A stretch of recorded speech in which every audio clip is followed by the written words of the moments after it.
Hallelujah. Father, we thank you. Ọba tó ń kẹwàá ní gbogbo ọ̀nà pátápátá. Àfògo forúkọ Jésù Kristi ọba ọlọ́lá. Thank you, Jesus.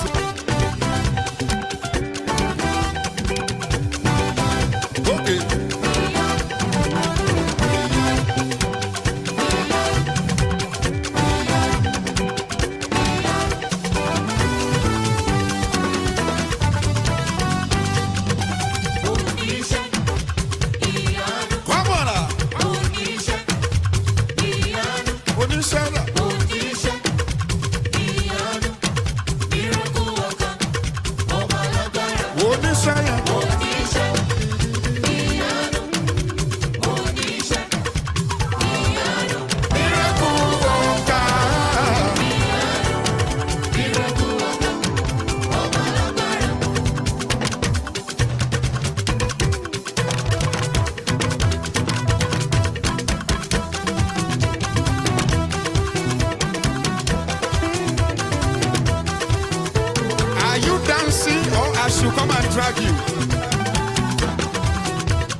Doesn't that cloud look like a puffin?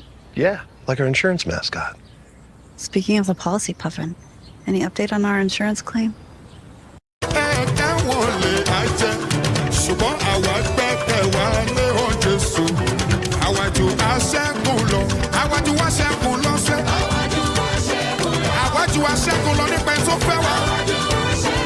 I am more than a conqueror.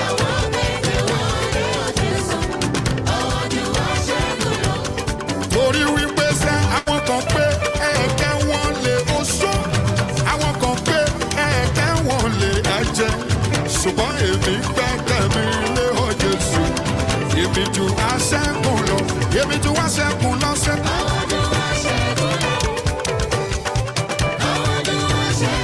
Are you more than a conqueror? Ladies and gentlemen, welcome back. Ladies and gentlemen, welcome back. Welcome back. Let me see who's in the chat. Hold on 1 second. Sorry, guys. I was just setting up late. Okay, Abby, and surprise, Latu. What's going on, Latu? Good to see you, Latu. Good to see you, Abby. Welcome. Yay, we do have a fantastic show lined up for you today. Of course, today we're going to be talking about Barack Obama and Michelle Obama on their podcast IMO. Today's reaction. Today's reaction. But there's a lot of stuff we're going to talk about. Welcome back. Do me a favor, hit the like button. Chidima is here. Chidima said I have 6 minutes left on the video. Oh, it's okay. I think you covered a lot of the base. So what I did is I posted in the backstage. I said, hey, if you want to watch this before I go on my review, go ahead and watch it. So today I'll be stopping a lot and then be reacting to a lot of stuff within the new podcast that Michelle Obama and them on the IMO podcast. The new podcast just released. I'm going to be, we're going to be talking about that. It's everything from parenting to divorce to manhood, boys, raising boys, all of that. Okay, it's a lot of stuff. It's a packed 1 hour podcast. So I'm not going to waste too much time. But allow me to just do some quick house rules. Hit the like button, of course, share, subscribe, turn up your notifications. Let's ping everybody else into the room.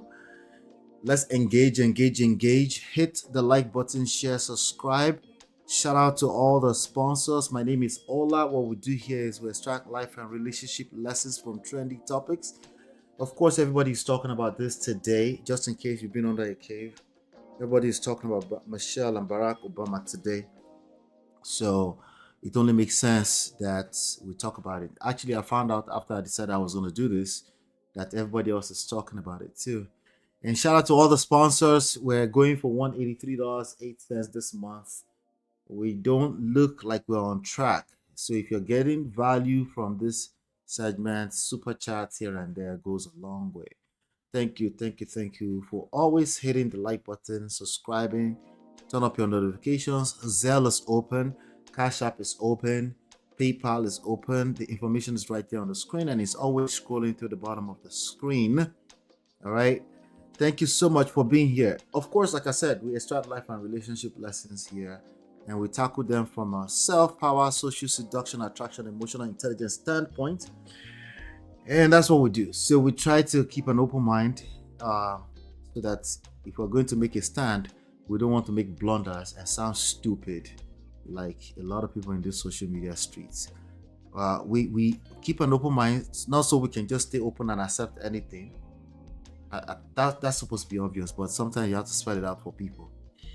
But so that when we do take a stand, we're actually very clear on why we're taking a stand. Chidima, good to see you, Chidima. Babes Wind, good to see you. Good to see you guys. All right, as I should know, we're in the middle of a series, the Love Reset series. The Love Reset Bootcamp series, Love Life Reset Bootcamp series. So we're in the middle of that. Again, you can always catch us. We have the bootcamp, the 21-day bootcamp open right now. It's only $97. So feel free to take advantage of that if you're marriage-minded and you want to get this right and you want to be coached by people that are actually doing it in real life. All right. So without any further ado, like I said, hit the like button. We're just going to jump right in right away. Not waste any more time. I will be right back.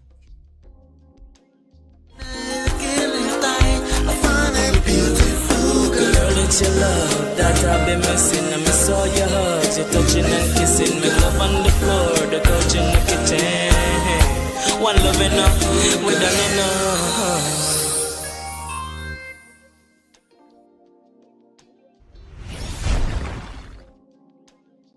All right, welcome back. So again, we are reacting within the fair use guidelines to Michelle Obama's podcast. Okay, this is how this is going to work. We're going to play a minimum of 1 minute. Sometimes I might extend it, depend on the segment that we're on. Okay, But if you want to watch the full episode, I will link it in the bottom once we're done.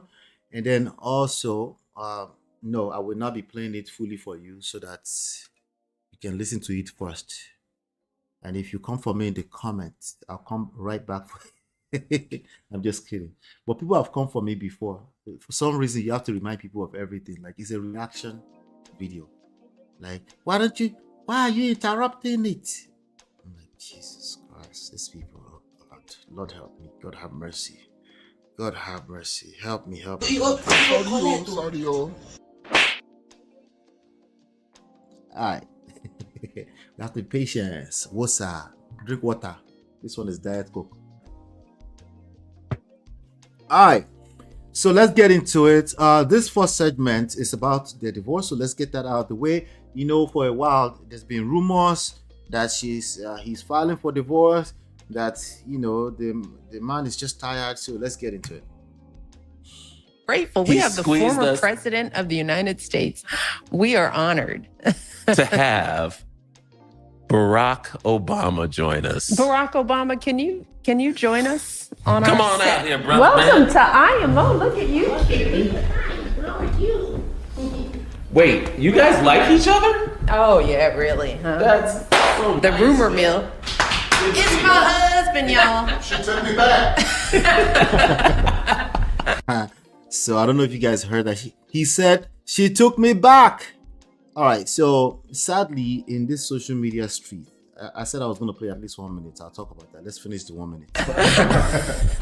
Now don't start. I can't. It was touch and go for a while. It's so nice to have you both in the same room I together. I know, because when we aren't, folks think we're divorced. Let me tell you. First of all, see, I'm in Wichita, Kansas. All right. So before we hear that story, he said as soon as he was walking in, like, you guys like each other, and then he goes, she took me back. Okay, so it's nice to have such light moments. In recent times, Michelle has been around different podcasts. She's talked about how people are so quick to leave their marriage these days. Of course, the manosphere is actively, continuously dragging her because of some of the feminism ideologies, which I don't see anything wrong in. But, you know, the manosphere, as they tend to overreact to everything feminism, which is one of the reasons why they are getting dumped in their own households. I have to keep reminding them of that. They said divorce. I said, no, the D word is dumped.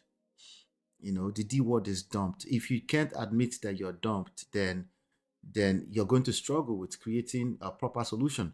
It's like yesterday I was listening to another session. Somebody was talking about, oh, we are leaving our culture behind. You know, this African culture thing. We're leaving our culture behind. And one young, older gentleman, he should be around 70 or so. He called himself a preacher man. And he basically dissected everything and said, you know what? The black man is a conquered race. Now, these are very, very harsh, brutal truths. See, we like truth until it's no longer comfortable. We're a conquered race. So, if you can't admit that first, you're probably not going to win. So again, just like admitting that, admit you were dumped. If you admit you were dumped first, then you can come up with something that can actually help you maybe re-attract your wife or attract the right person in the future. But if you're overreacting to every feminism ideology, you deserve exactly what you get from that. You know, it's very hard for me to sympathize with you, especially if I try to engage you and you shut me down. Sorry. Maybe it's personal. Let's continue. So he's going to tell the story. I'm in Wichita, Kansas for Austin's tournament. Uh-huh. And you know, this podcast has made me quite popular.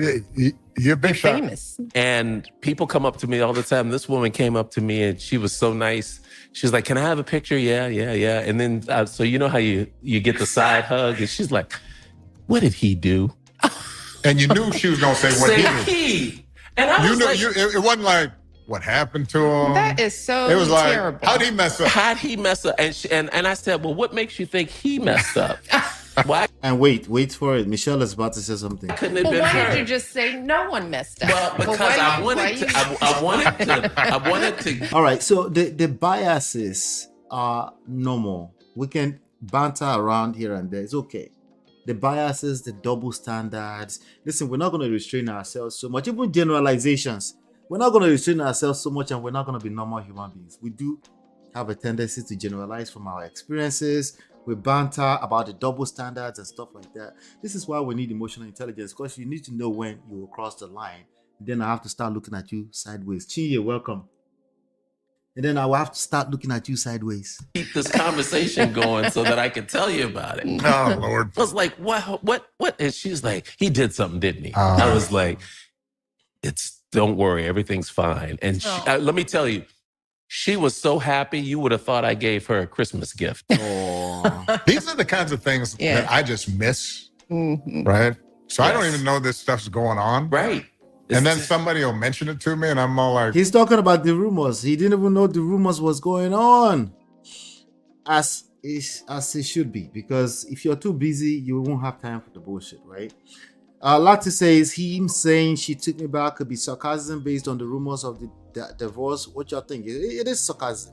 That's exactly what I was saying. That's what I was just talking about right now. Maybe I didn't spell it out all the way. Remember that sarcasm is a poison here. But we're normal human beings. These are just languages that we use. This is why you need emotional intelligence above all. We need to know when it crosses that line, because it's not an absolute. You can't say every time somebody is sarcastic that it's just poison, right? But if there's a real point of contention between romantic partners and you're using sarcasm, yes, that can be is the key word phrase. Can be poisonous. It's something we should pay attention to when we have serious matters on ground. But yes, I think it is sarcasm and it's healthy banter. But particularly with response to people that are serious enough about those rumors, okay? Let me be honest with you. Some people, they might not be fully self-aware about it, but they will rejoice over the demise of this people's marriage. That's just the era we live in. People will rejoice over it. Maybe even secretly, maybe because of misery loves company. For whatever weird reason, people will happily rejoice over them. People are already rejoicing over the divorce of Will Smith and Jada Smith that is non-existent yet. That's just the world we live in. That's why Yoruba people say, if you have something you rejoice over, please be very wise about how you jump out into this internet street and rejoice over it. Because my wife and I were just talking about that. We're talking about Iyabo Ojo's celebration of the daughter. And honestly, shout out to them, but we felt like the noise was too much for that young girl, because if she feels the need to just take a slow back off or anything like that, she will always have to worry about, so that people don't rejoice over the failure of her marriage. That's an additional layer of worry in addition to the just life trouble itself. So be careful when you celebrate. Of course, live your life. And that's what Barack Obama. So it's actually good to hear him say, hey, I'm just surprised when I hear this kind of weird rumors, But anyway, that divorce rumor debunked already, dead on arrival. Anyway, let's keep going. What are you talking about? Yeah. There hasn't been one moment in our marriage where I thought about quitting my man. And we've had some really hard times, so we have had a lot of fun times, a lot of adventures, and I have become a better person because of the man I'm married to. Okay.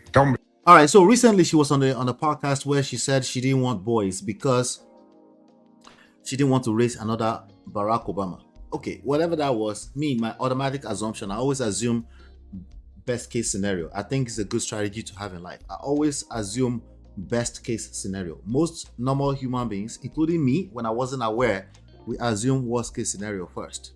Okay, our brain goes to the negative first, right? So me being me, of course I assume best case scenario, like she must have been bantering, that she didn't want to raise. But believe it or not, the manosphere takes it seriously, and they're dragging her for that.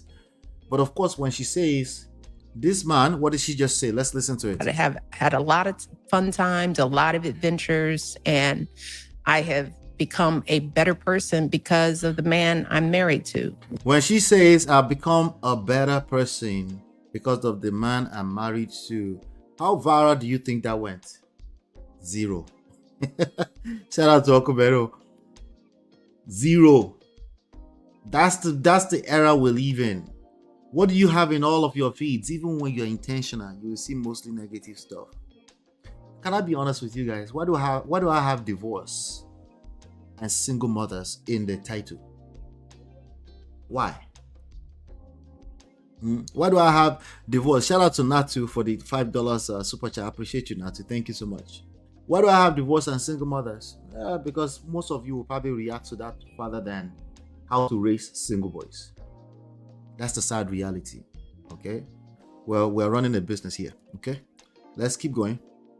Okay. Don't. Oh, wait, though. Let me first of all do the needful for Natu. Thank you, Natu, for the super chat. Thank you.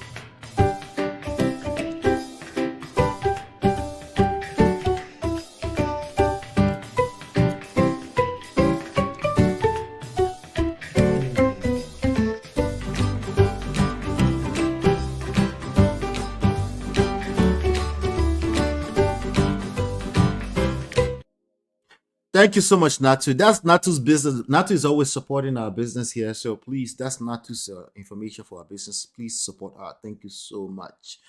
All right. Again, shout out to Uncle Beno. I see you, Uncle Beno. Good to see you, brother. Thank you. Let's see. Wait till my Obama do again. Okay, I'll come to the chat later on, guys. Let me just keep going with the content. Make me cry now. Right at the beginning of the show. A lot of adventures, and I have become a better person because of the man I'm married to. Okay, don't make me cry now. Right at the beginning of the show. Oh, that's sweet. Don't let me start tearing up now. And welcome to IMO. Welcome to IMO. Get you all teared up. See, but this is why I can't talk. See, you can take the hard stuff, but when I start talking about the sweet stuff, you're like, stop, no, I can't do it. No, I love it. I'm enjoying it. But thank you, honey, for being on our show. Thanks for making the time. We got that's great. All right, so now let me this next there's a joke. We got a great of course I've been listening. Yeah, what any tips, any observations? Craig can tighten up a little bit. You're doing great. Thanks, honey. That's why we're married for. I got you. Craig, don't collect stray bullets. Anyway, banters, laughter, funny, laughing, friendship, banters, laughter. If you have that, it doesn't mean it's impossible for the marriage to end in the ditch. It's just highly unlikely. Number one point of focus, friendship. Okay, the idea is not to guarantee success, it's to increase the chances of success. Okay, part of game for both men and women is to understand that nothing is guaranteed in life, and even if something happens and it's negative, in the long run it's always in your favor. So for example, people that have gone through divorce, people that can't say I've never been in a place where, like, I can't claim what she can, because she claimed that she's never questioned that she had to leave her man, right? Not a lot of people can claim that, but it's okay. If you've gone through divorce in recent times, that's okay. All right, that's okay. If you did your best, it doesn't matter if you did your best or not. This moment is all that matters. What you do with your now, your present, is all that matters. I just wanted to make sure I say that before we move forward. But as you move forward, marriage, friendship, fun, friendship, good times. There's going to be lots of good times. The question is, are you emotionally intelligent enough to pay attention to those good times? I mean, what would you like to do? You like to pay more attention to the negative moments. The negative moments is powerful. Just enough of them can drown everything. That's the reality. Okay. So what do you need to do when you're being intentional? Intentionally, we must talk about everything. No, stop the cap. Okay. You should talk. But you're going to talk anyway. Most of you are talkatives anyway. You're going to talk. Okay? Stop the cap. I do want you to pay attention to edifying each other more. Pay attention to the strengths more. Okay?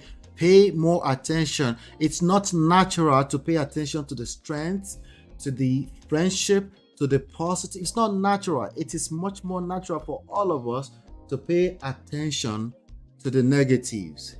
So I don't have to preach to you that you should communicate. What you mean by communication usually, which is talking, talkatives. I don't have to preach to you, but I have to preach to you. I have to repeat over and over. It's active listening. I have to tell you active listening over and over again. I have to keep doing it.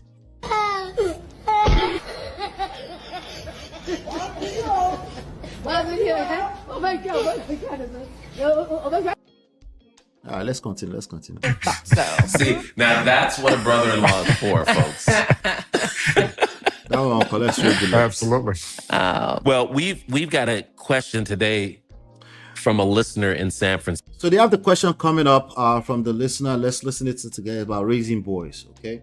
Let's listen to it together. Hi, Michelle and Craig.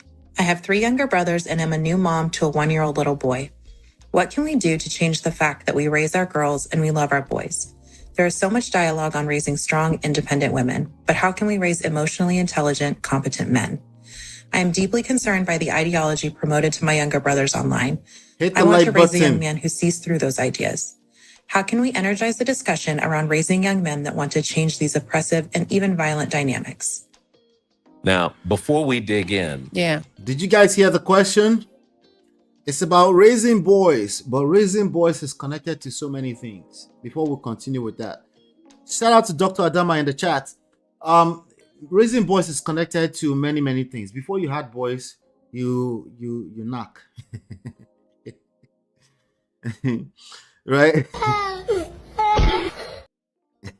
There was knocking that happened before you had boys. I don't know if you knocked within the context of marriage or not. I'm not sure. But some things happened before you had boys, you know. And but you have boys now, okay? And chances are, however way you had that boy, whatever transpired, all the stories that happened to the point that chances are you're going to repeat the same patterns. Okay? So this is where we have to be careful. Single mothers, okay? It is not every time we talk about single mothers that you get defensive. I say, oh, after all, it was a single mothers that raised Obama. That's very, very true. That's actually... That's very, very true. But we have a conversation we must have today, right? It's not every time that we talk about single mother, you're like, well, I know so many single mothers that raise children that are not in Ivy League school, and good for you. Shout out to you. Okay, I know them too. I know them too, but that has nothing to do with, for the most part, with relationships. And we're not talking just romantic relationships. We're talking about just emotional health, mental health, just people's social intelligence, people's ability to be able to maintain healthy relationships in the world. There are 3 parts to having a wholesome life that I can think of. We have health, we have wealth, we have health, wealth, we have relationships, right? Usually when it comes to health and wealth, we don't have any problem. We can read all the books in the world and we can figure that one out easily. With a sound, logical mind, you can figure that one out. But you see this thing called relationship. I never expected it. Yeah. It's not something that will show up when your child is in Ivy League school in the 400 year with GPA 4.0. No, oftentimes you're probably going to still coddle them anyway, even if they come back and say, that girl now with a girl, you probably will still coddle them anyway.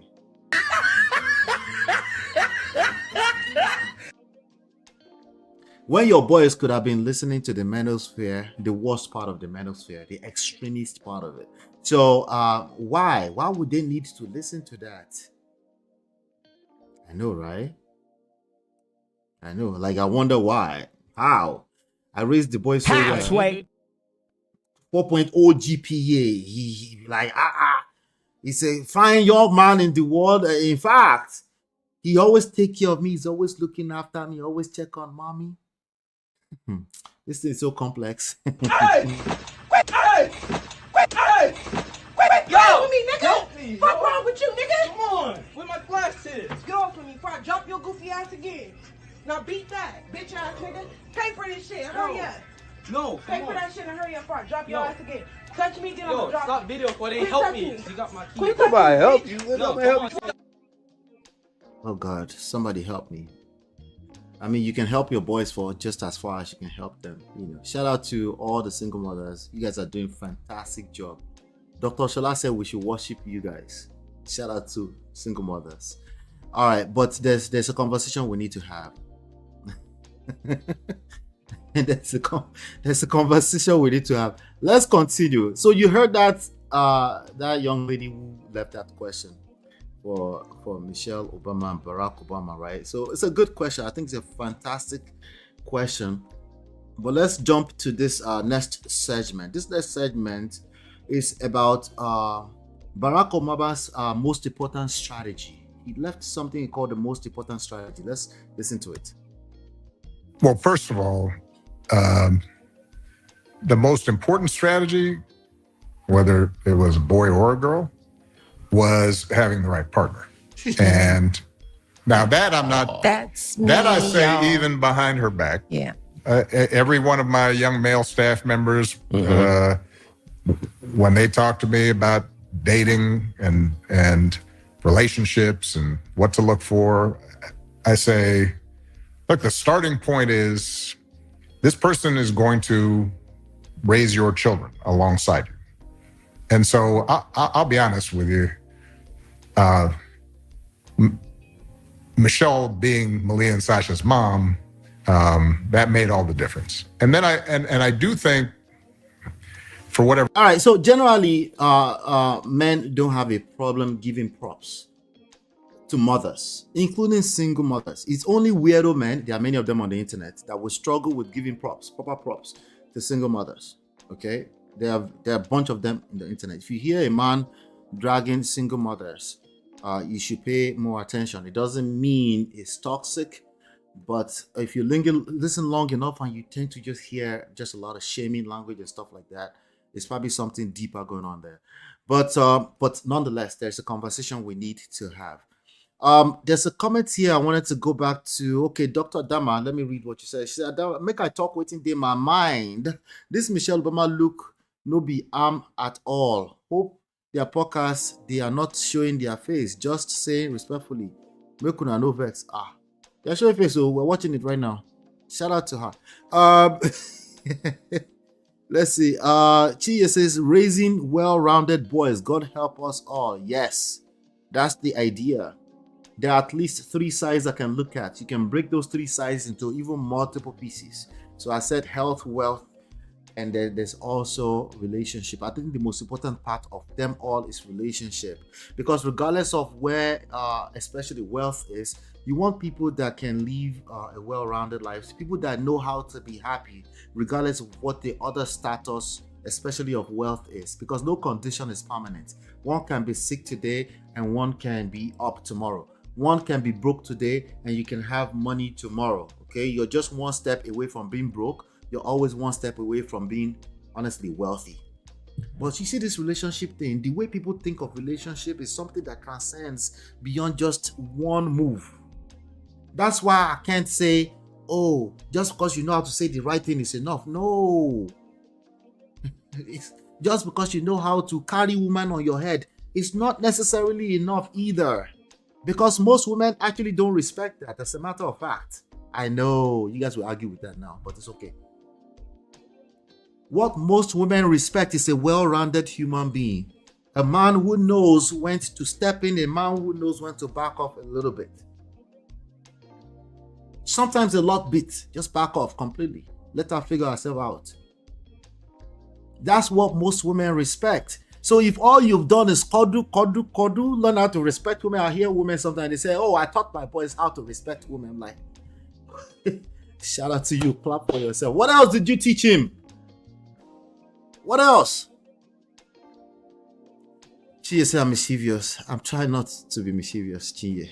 Shout out to Kumama. I see you, Kumama. I see Zara too. Zara says, one thing everyone ignores is raising boys, especially abroad, is zip code. What do you mean? Like it depends on location? That would be more like a health or wealth situation, or hopefully they don't get shot in the streets, right? All right. So we're going to go a little bit more deeper today. Shout out to you. Chidima says, I agree 100%. We don't always think co-parenting when dating. Real. Barack is going to talk about them today. I have a feeling this session is going to be longer than I thought. God help me. God help me. Anyway, the most important strategy he said is the right partner. I agree 100%. Most important, the right partner. He did not say the right husband, right wife, or anything like that, but the right partner. But what if you miss that? What if you miss that, right? He's just saying right off the bat, the right partner. But I want to move on to this next segment. Again, if you want to watch the whole thing, feel free to go watch the whole thing. I will link in the description once the show is over. All right. But I'm just picking up some of the segments where I felt like there's some serious lessons for all of us, men and women alike. Okay, let's talk about this one here. This tends to be a point of contention for both sides. This old cooking in the kitchen, house chores, and all this kind of stuff, right? Let's listen to this. Make mistakes and learn from them. Right? So we had that. And let me just say, too, just so that people understand the kind of father Barack was from the beginning, is that he was an engaged father from the minute they were born. And he wasn't the kind of man that was like, I don't do this, I don't change diapers. I'll hand them to me when they talk and I can, and I can relate. They make me feel comfortable. We, as when Malia was a baby, we shared 50-50. Yeah. I took the night shift. He took because I'm the night owl. Shift. Yeah. He's the night. All right, you guys missed something he just said. Why did he take the night shift? 50-50. Yeah. I took the night shift. He took because I'm the night owl. Shift. Yeah. Because it's a night owl. He took the night shift. What was her reason? Him to me when they talk, and I. Let's go back a little bit. Is that he was an engaged father. She's describing our experience. Women will tend to describe their experience. And as a matter of fact, that's all that matters, not your intentions, gentlemen. Your intentions are overrated. Like I always say, it is our experience that matter. Ladies, guess what? Men won't admit it because they're supposed to be 100% logical all the time. They're full of shit. They also, the only thing that matters to them is their experience. They might turn around and call it culture and stupid nonsense, but it's their experience. So you must pay attention to what is the experience this person is having, or what are they trying to tell me. Oftentimes, people cannot describe their experience. They will use stupid stuff. They will sugarcoat it with nonsense logical stuff, but you have to be able to listen behind the scenes. Hopefully, a man is leading this path. God help us all. What matters to people in general is feelings, their emotions, and their experience. Nothing logical matters to them. All that stupid stuff like, just tell me the truth. Ironio is a lie. That's the lie right there. That one is the lie right there. When they say just tell me the truth, it's a lie.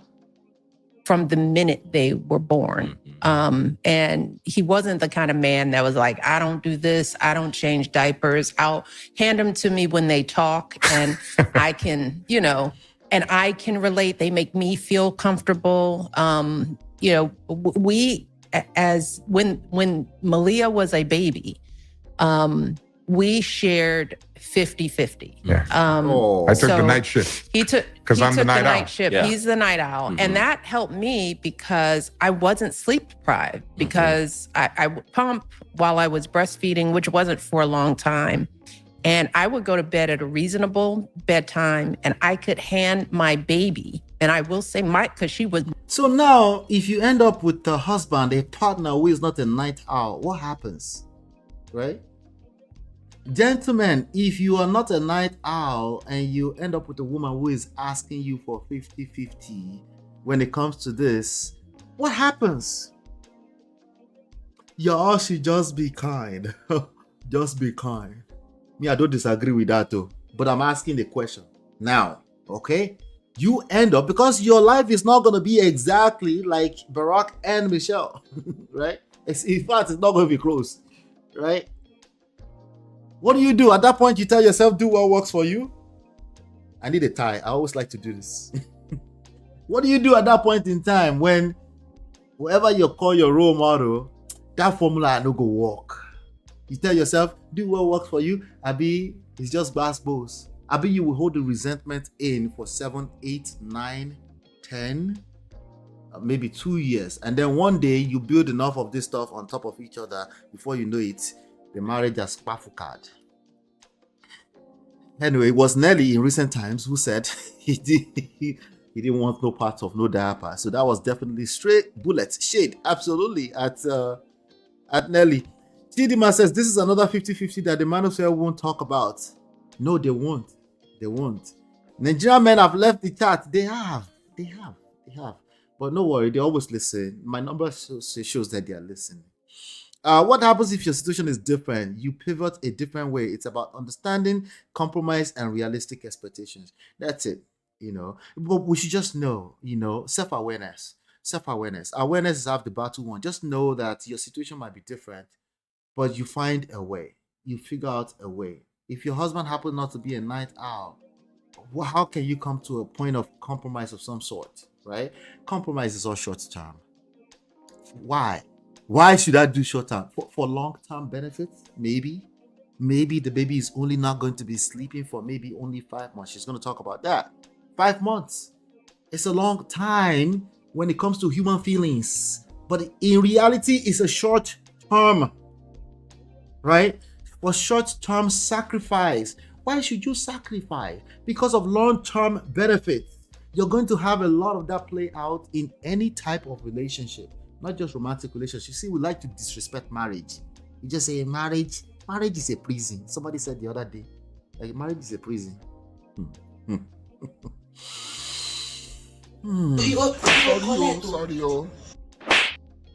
Marriage is a scam. Marriage is not an achievement. Sorry.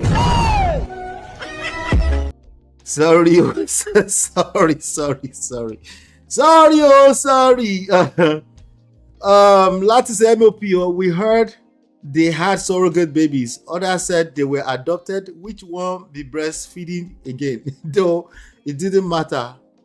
Have you seen, is it Malia? That's her name, the first one? Anyway, surrogate can still look like Obama, but their story does not say that she had those babies. Their story, if you read their book, they had those babies. But anyway, that was once upon a time the most powerful man on this earth. So I can respect rumors. It's okay. Anyway, let's continue. So Nelly has collected stray bullets. Let's move on to this next segment. This next segment is about different backgrounds. Okay, I like how I'm doing this. I like it. They're going to talk a little more about different backgrounds. People having different backgrounds. Remember the question. We haven't gotten to them answering the questions yet, which is about raising boys. But they're going to talk about people being, coming from a different background. Remember that boys just don't appear out of nowhere. People knocked.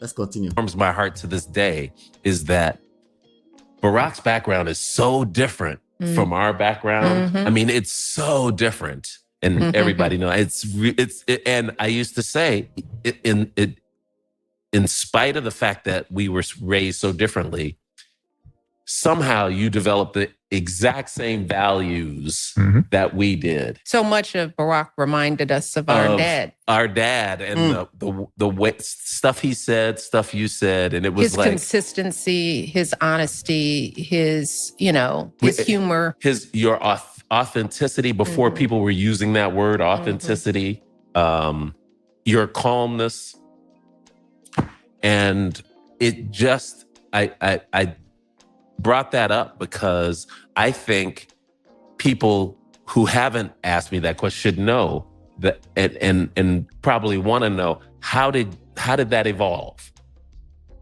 Yeah, it's interesting. Before he goes into that, first of all, you guys like my thumbnail?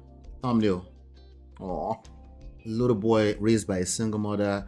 Somebody is fantasizing that he was truly wounded. That's why I put that up there. But good thumbnail. And I'm looking at Michelle like, tell me another feminism stuff there. Let me catch you. Anyway, this was how Barack Obama was raised. There was a man, a Kenyan man, who slept with an 18-year-old, maybe a 17-year-old young girl. And then at the age of 18, she had Barack Obama. Let me make this a little bigger so you guys can see. All right. And that was that Kenya man, and that's how Barack Obama came to life. Now, before Barack turned 2, he's going to tell the story in a second. I'll let him tell it, right? The man had left. Barack did not know his father. He met him only once. Now, what else do I have here? And Barack was also partly raised during his high school days, I think. He was also partly raised by his grandfather, who was a full-blown white man who was troubled and didn't have a father presence, a grandfather. You know how people say, go and find a grandfather or a uncle or something like that. You know, all those are good strategies to use. But again, it doesn't guarantee anything. It's about pivoting. It's about keeping an open mind. It's about just learning how to navigate life and learning from our mistakes. That's what it comes down to. But if we're not willing to admit our mistakes, it's very hard to learn from them. You know, especially gentlemen, if you're not willing to admit that there's been some mistakes, that life was not perfect in 1960, it's very hard to learn anything good from it, right? You would just be lying to yourself. So he was also partly raised by his grandfather there. He's going to tell that story. I'll let him tell it a little bit here, but I won't be able to get too much into it. And then also he was also briefly for 4 years inside of the same household with his stepfather, the biological father of his only one sister, I think. And that one was straight up with him in terms of, I'm not your father, okay? But I got you. Some say, don't marry a single mother. That does not guarantee shit. If you have to say that, you are there's probably another angle where your trouble is coming from, not marrying a single mother. But you have to admit that you have trouble first. God help us. So that was that. But let's get back to the story. Barack is going to tell us a little bit about that now. Because this relates to how I was thinking about fatherhood too, right? As I think most people now know, you guys certainly know, I did not know my dad. Right. He was in Kenya by the time I had memories. You know, he left my mother and I when I was 2. I met him once. And so I'm really raised by my mom and my grandparents for about 4 years. My stepfather, when we were in Indonesia, who was a very kind man, Maya's dad, my sister's dad. And I have very fond memories of him. But one of the reasons it worked was he didn't pretend like, our relationship was more than it was. He was like, look, I'm married to your mom. I love you. I'm going to take care of you, but I understand, we're different. And then my grandfather was older. He's white, generationally different. Generational differences. A good heart, but was troubled in a lot of ways and had issues. So I didn't have like the obvious role model the way you did of, all right, here's how you are a dad. And I didn't really have a bunch of uncles around or other immediate family father figures. So I'm kind of piecing it together. And which is true for so many. That's the story for so piecing many it together. boys Piecing growing manhood up these together. days. I mean, in that sense, I think as unusual as my background was, that part of it isn't that unusual. Wow. Right? It was kind of typical. And I think a couple of things happened. Now, I was loved, and that's a starting point, right? The people who were around me cared about me, and I never felt an absence of that. And the second thing I think you learn to do when you're in that situation is, all right, I got to sort of... you have to figure it out. I have to adopt together. role models. I got to piece them together. And all right, so piecing manhood together. Let me shock you, okay? This is the moment for you single mothers out there. Again, shout out to you. This just the conversation is a lot bigger than any one angle. The typical one angle that single mothers will use, like, you see, Barack Obama turned out well. But that's not what I want you to pick out of it. Okay, let's have a deeper conversation. What I want you to pick out of it is that regardless of if somebody was raised in a household like me with a father figure, or not, this piecing manhood together is always going to be true. It's true for everybody. Okay? So the good news for you is that you don't need to ever explain yourself. Like I always told you, you don't need to be extra defensive, but you need this lesson, which is your son is going to need to piece manhood together in different places. This is just a reality. It's just a good opportunity. Now your circumstances have created, now you're aware of it. Now you have to be intentional about it, right? Instead of getting defensive, because like I was just telling the Nigerian men or African men just now, getting defensive does not help us learn anything. If anything, it helps us to shut our brain down, and then we're not open to receiving, right? You don't want to ever put yourself in a position where you have to explain yourself, because that will naturally make you defensive because it feels like an attack. Instead, I want you to gain this knowledge, which is your son is like the rest of all of our sons, is going to have to piece manhood together. I have son who is not exactly like me. I have son that's like me, but there are actually multiple pieces of it. It's not like there's none of them that's exactly like me. The same thing with me and my father, right? So this thing of piecing manhood together is going to be a thing. I don't want you to shut off to the point to your own detriment or to the detriment of the boys, where it's like, oh, I can do it all by myself. Nobody does it by themselves. It takes a community. I think Chidima mentioned that earlier on. It takes a village. It is still true. Unfortunately, we're at a disadvantage because everybody is doing the individualism thing, because everybody is overly defensive, right? Everybody's protecting. It's just me and my family. There are people, I know people that they are not, they came into a family and between them and the other wife, the house is scattered. So the cousins don't have relationship with each other. You see how all of this is connected together. It's a matter of your skill set around relationships, right? And you don't understand in the moment in time, for whatever reason, you have your valid reason why you don't want to talk to that side of the family. He can talk to his brother, but I don't want to deal with her. You're not thinking 5 years down the line when the cousins won't be able to relate with each other. Remember, your sons are going to have to piece manhood together from different angles.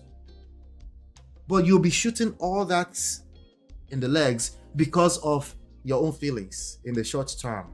I just want you to pay attention to what he's just saying right now.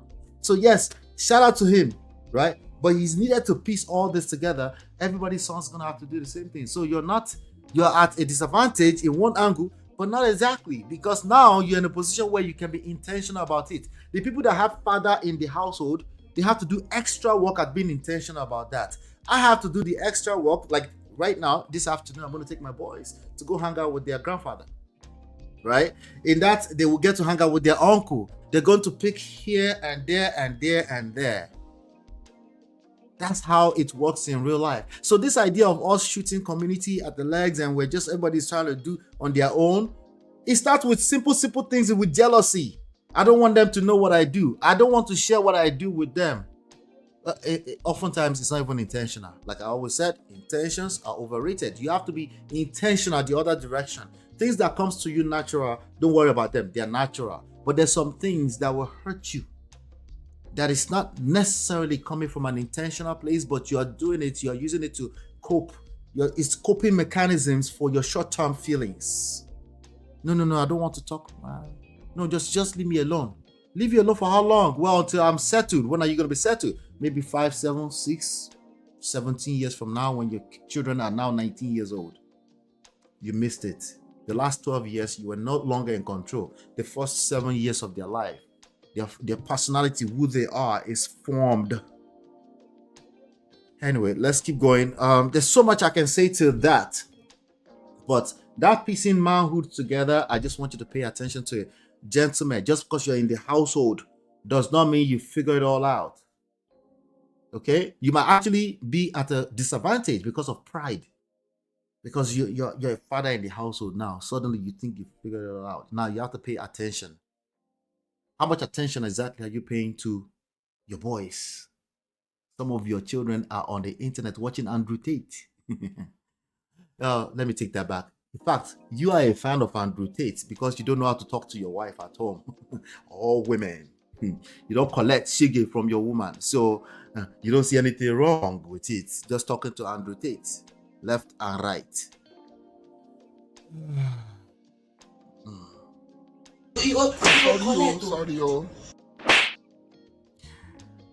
Well-rounded. Our community, our society is formed not from anything black and white. There's a lot of stuff going on, which is why I said active listening is going to be key in all of this. Let's continue. Let me see here how far we. Before we continue, let's put a quick commercial break here. We are running the coaching sessions right now. Okay, we're running the coaching sessions right now. The bootcamp, the 21-day bootcamp, is on demand. It's virtual. It's only $97. And hit the like button, share, subscribe, turn up your notifications so you're notified. I will be right back. Girl, it's your love that I've been missing. I miss all your hugs, your touching and kissing. Me love on the floor, the couch in the kitchen. One love enough, we done enough.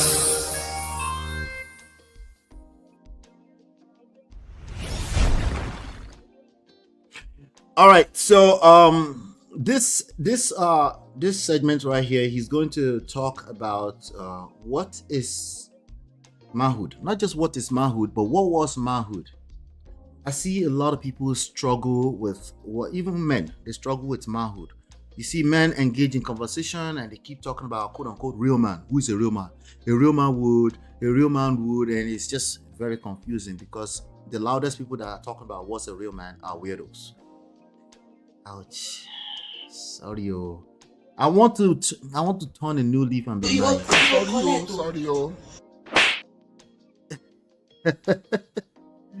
Chidima says, is it 21 consecutive days of the bootcamp or the schedule is flexible?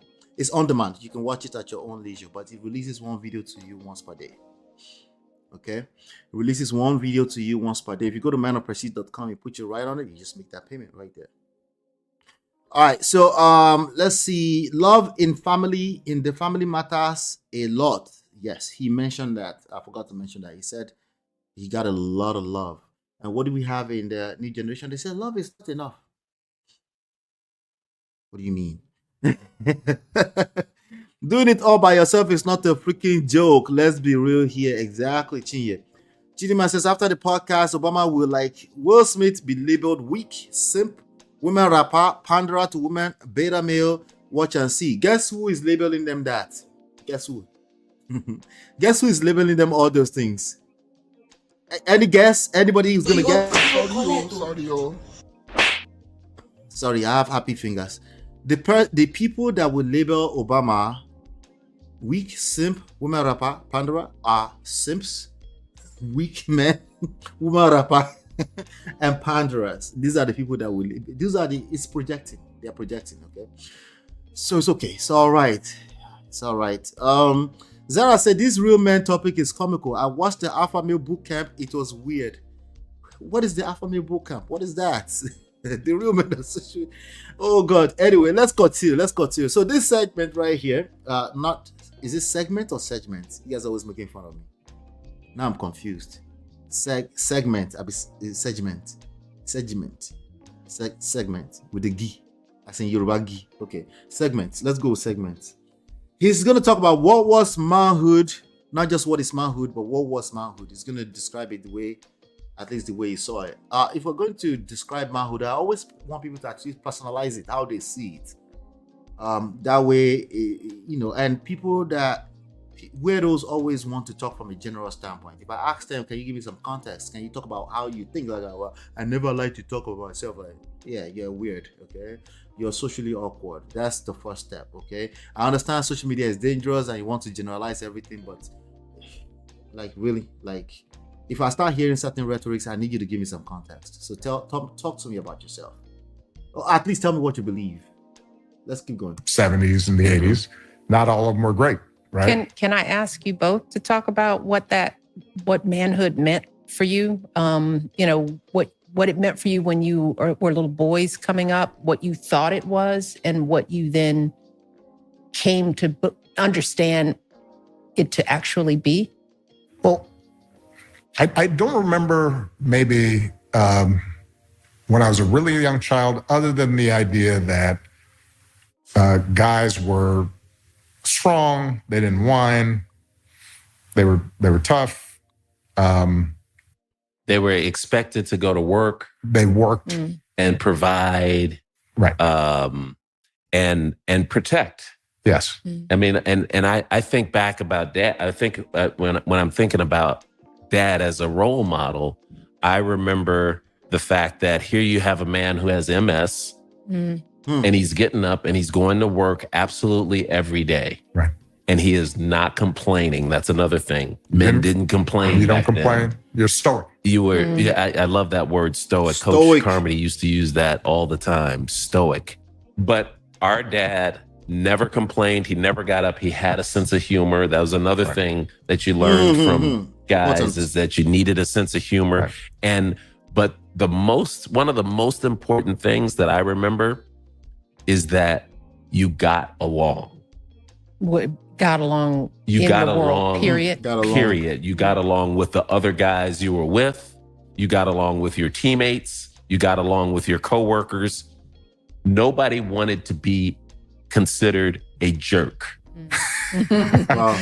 That is true. Some of the definitions of manhood, I think, were negative, right? You don't whine. You don't cry. No emotion. You're not a jerk. I do like the thing you brought up, though, about being a protector. All right. So before we dive in too far into that, those are some very, very important things they were talking about there. All right. So in spite of, he gave an example of the father having MS and they still had to go to work. Provide, protect, manhood. Provide, protect. Okay. Stoic. According to the modern man, stoic is just how they talk. Put your foot on the ground. Stamp your feet. Let them know. Reintroduce yourself as a man every time you show up into a room.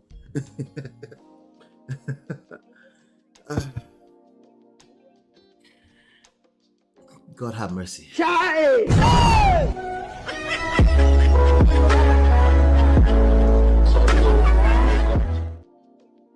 Yeah. And then after they've tried that so hard and they're about to lose their mind, they now come to the internet and come and tell us half story. Don't take my baby.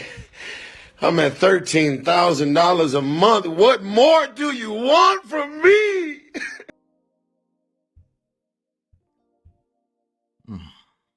God help me.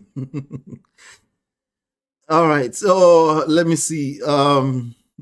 Zara said it was $18,000. Yes, $18,000, 3-day boot camp where the participants were being turned into real men, Andrew Tate style. I think it was short now. Zara, how did you find out about this? Are you a man or a woman? I need to increase my price. Jesus Christ. $18,000? God have mercy up. God have mercy upon us. $80,000. Everything I do, I will. Chie, why are you acting like this, Chie? You sent the clip to me. Stop it, Chie. You sent the clip to me. Imagine trying to piece together pieces of manhood at this boot camp. Confusion. Ha! $18,000. Somebody's son is paying weirdos. God have mercy. Well, my price needs to go up. It needs to go up, rather. Clearly, they have money to spend.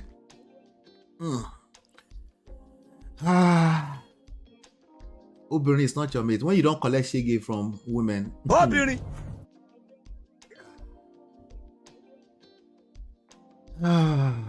This is true in Chidima. That's what we're dealing with. In fact, it's one of the major lessons on this episode today.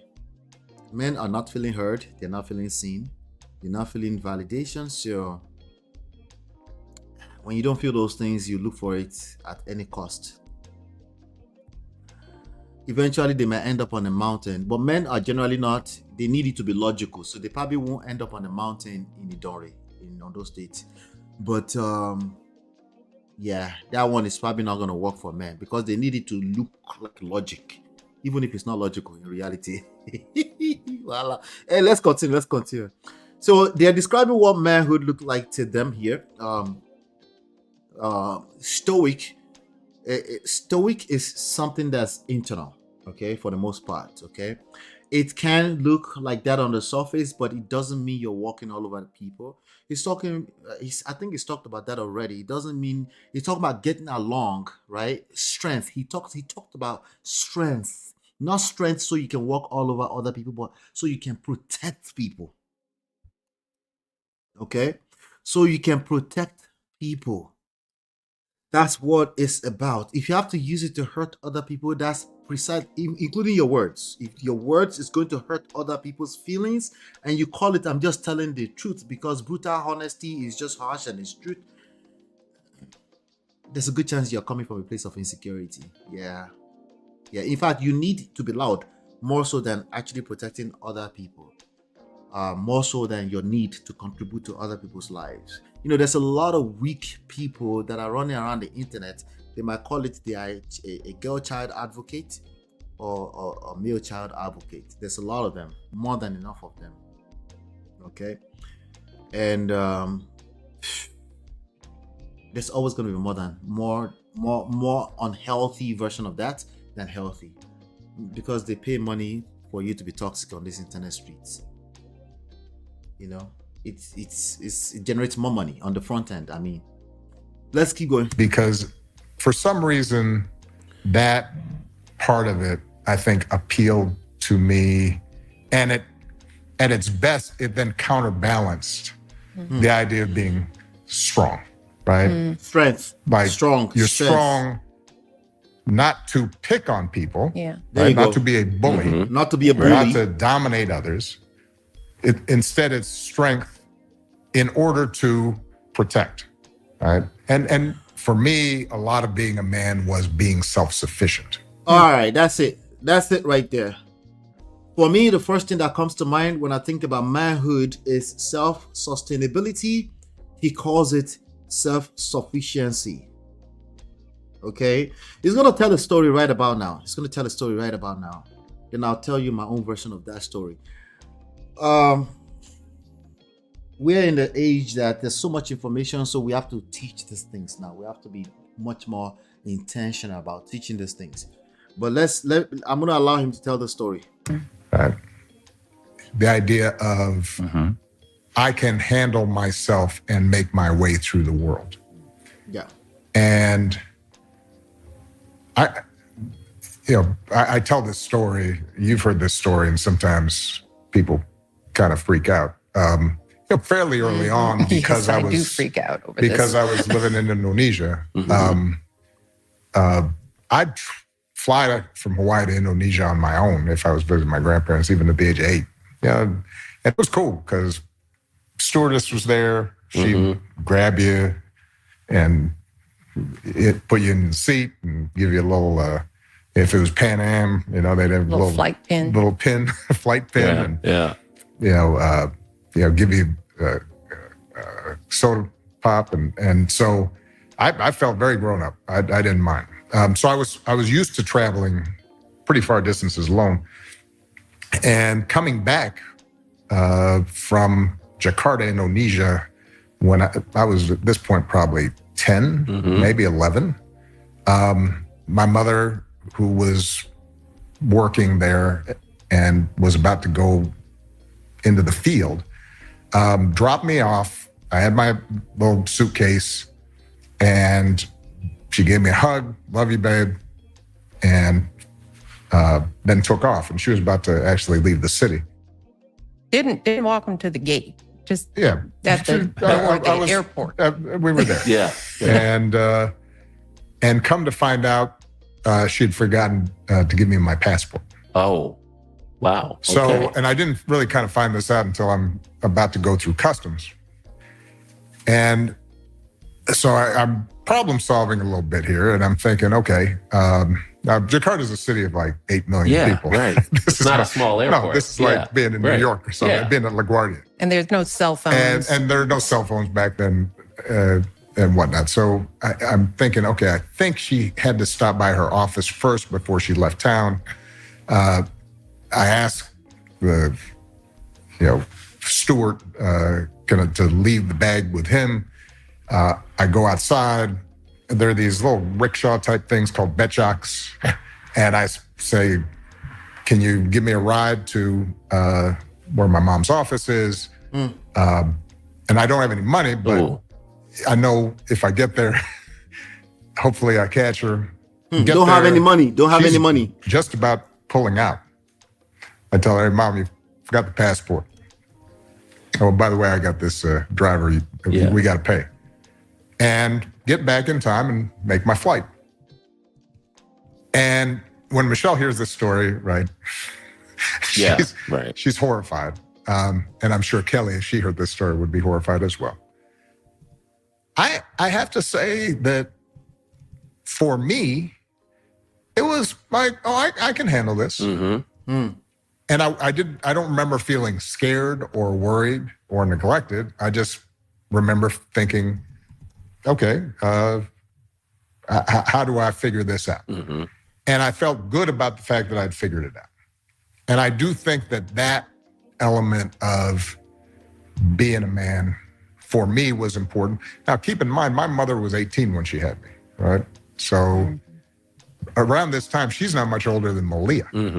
Wow. And in that sense, I think I felt more protected towards her and didn't feel as if somehow the story that I needed to that I needed to or should depend on her in order to make sure that I'm handling my business. And there's a spectrum of parenting. I mean, they label it now. You know, there's the helicopter, and then there's the jungle parent or the freewheeling. They call it something. Free range parenting. Free range. Right. Yeah, my mother was definitely in the free range parenting category. Loved me to death. But there are, the story you tell is the story of probably most kids. A lot of kids. Across the country. Yeah. If, so you're single. Let's pause it right there for a second. Okay, so did they finish the story? Let me see. They got to get, that's exactly we parents, you're young. In the sense that when we were coming up, all right, so the idea here is learning how to raise boys that can actually problem solve, okay, in multiple dimensions, okay. 10-year-old. My own story was when I had to have been maybe 7 years old or so. I'm going to tell an Akure story. So I used to get picked up by, I think I've told the story here before, but I'll tell it again because it's relevant. I used to get picked up after school together with some other our neighbors' parents and their driver. We're like few houses apart. So they would take me to school. They dropped me off at their house because they were going to the same school. This whole drive might have been about 20 minutes drive through the streets of Akure, from Okiaro to St. Peter's. If you know Akure, you know what I'm talking about. But it's quite a walking distance. Like it's not walking distance. Sorry, it's not supposed to be a walking distance. You're supposed to drive. It's a drive for 20 minutes. Okay, through the busy streets of Akure. So to walk is a long walk. So this one particular day, right? The driver, the neighbor used to work at the Ministry of Works. So they used the official vehicle where the driver would pick us up at 2:30 in the afternoon and take us home. So one day this driver just showed up and he said, let me check your book bags. Let me see your book. He would check the name. If the name is not the last name of the actual person who sent the driver, our neighbor, he didn't take us, basically. I was 7 years old, okay? And he left me and a couple of other people that were supposed to have been picked up. He left me anyway, I don't even recall if there's anybody else, but I know I was left there and essentially stranded. So I was like, as a 7-year-old, I paid attention to a lot of the, the streets, and that's what I use my children now. I know they are paying attention. You might think they don't know, but they know. If they have to go through those routes every day, they know the landmarks at least, So I just started walking back home. I started walking to made the first turn, kind of like he's driving. I just made the first turn. I was walking by leg. Imagine a 7-year-old walking through the streets of Accra. I guess Accra was still safe back then. This would be around 1987, 88 or so. Walking through those streets, and then I got to a place, I remember my uncle used to work at this place called the Aladi Photos. He was a photographer. He worked there. So I saw it because I used to look at that place. I used to look at it, and I knew that my uncle worked there. So I went inside the place. I saw the guy. His name was Mr. Aladi, Aladi. So I went there. So I introduced myself. I said, how are you? Introduced myself by the last name, He's like, oh, okay. Of course, maybe I could have asked him, maybe if it was today, I would say, can you put me in an Uber? Because it was still a stretch of walk that I have to walk. But I was just walking through the streets. So after that, I just kept walking again. Anyway, I made it home, and when my mother saw me, she was like, I think she said, I don't remember this part. I think she said she had gone to look for me, she didn't find me, and then next time I should just wait, that if she didn't see me, she would come back looking for me. I think there was another time something like that happened again, and she actually came to look for me. But the point there is that little thing that happened right there, those are the things that make a man. Being able to problem solve, being able to navigate through issues in life, right? You see, as simple as that sounded, right? It's a big deal. And to mothers, there are two types of mothers here, right? There's a married mother, which that was what my mother was, right? And there's a single mother, right? A married mother might be like, you might want to send your child to the streets, to go down the block and get me something. Right? Get me something. And the married mother will be like, no, I don't want my son to go that far. No. Like, and the father will be like, no, he's gonna go. There's a father that will say, no, he's gonna go. No, he's gonna be good. Please, so don't be sending my son, like, right? But there's something that a typical single mother might do, since she's the only one that has to make that decision. If she feels this way. Obviously, Barack's mother wasn't like that. She's the free range type, right? But a single mother who is like Michelle, who is like a typical woman, because they said she will freak out, right? Like any other, like most mothers, right? You know what she would do? She'll like, no, I'll just go handle it myself. She will basically be the man all the way through this. Even when the child is becoming 13, 14, 15, when he can actually go and take care of certain things, she might have a hard time. She might. It's not an absolute. She might. These are the different nuances where it comes in like, hey, you need the village. It doesn't necessarily mean that you should have stayed with that toxic father. That's what the Manhood will say. You should have stayed with that guy, even though he was beating you up. No. You need a village. It is always going to be true. Maybe knowing that also can help you put a little bit extra effort into your relationship when it's actually an issue that you can navigate and sort through. If you find yourself in a situation where you're considering divorce, right? If you hear enough people on the internet glorifying divorce or single motherhood, it will influence you. You might be like, I'm just going to go all the way through it, right? And then come to find out later on that maybe you could have done some extra work. There's more than enough single mothers on TikTok saying, I regret it, right? So there's no absolute here. It's just letting you know that you're going to need more than your own hand. Not because you're a bad person or you couldn't be perfect or raise an Obama. It's because every one of us, we have blind spots. You notice that place where he said he didn't have any money, but then he was able to problem solve through that and say, I'm just going to get there. And then I asked my mother to pay for it. That is problem solving. You know what they do in this internet street? They said, focus on the bag. No, it's not about having all the resources. It's about being resourceful. So part of the things that a village will help your children all around, not just boys anyway, all around, is knowing how to be resourceful, how to create resources out of thin air. Because if you have life, there's resources. It's just about thinking it through. And sometimes you need another person's brain to help you navigate that. It's about not just freedom, but resilience and how to navigate all these different times, generational differences, different dimensions, different facets of the society. So to think one human being is good enough to ever do that is a problem all in itself. So when we say single parent household, it's not, I know there's a lot of people using that to shame, but it's not supposed to be. It's to highlight that we still need a village. We need a community to help us raise our children. And yes, that starts with a 2-parent household if it's healthy. Okay?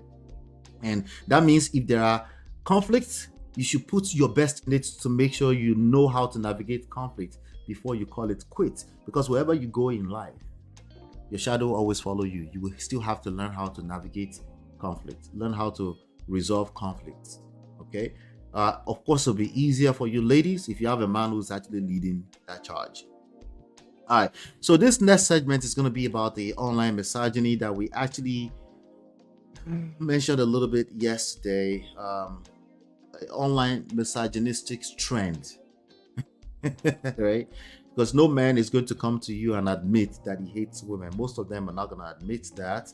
And I don't think it's a matter of hating women for the most part. I think a lot of them are just operating from a place of pain and insecurities and deeply rooted issues, So let's listen to this part right here. Before I listen to this part, do me a favor, hit the like button, share, subscribe, turn up your notifications so you are notified when we go live. I'll be right back.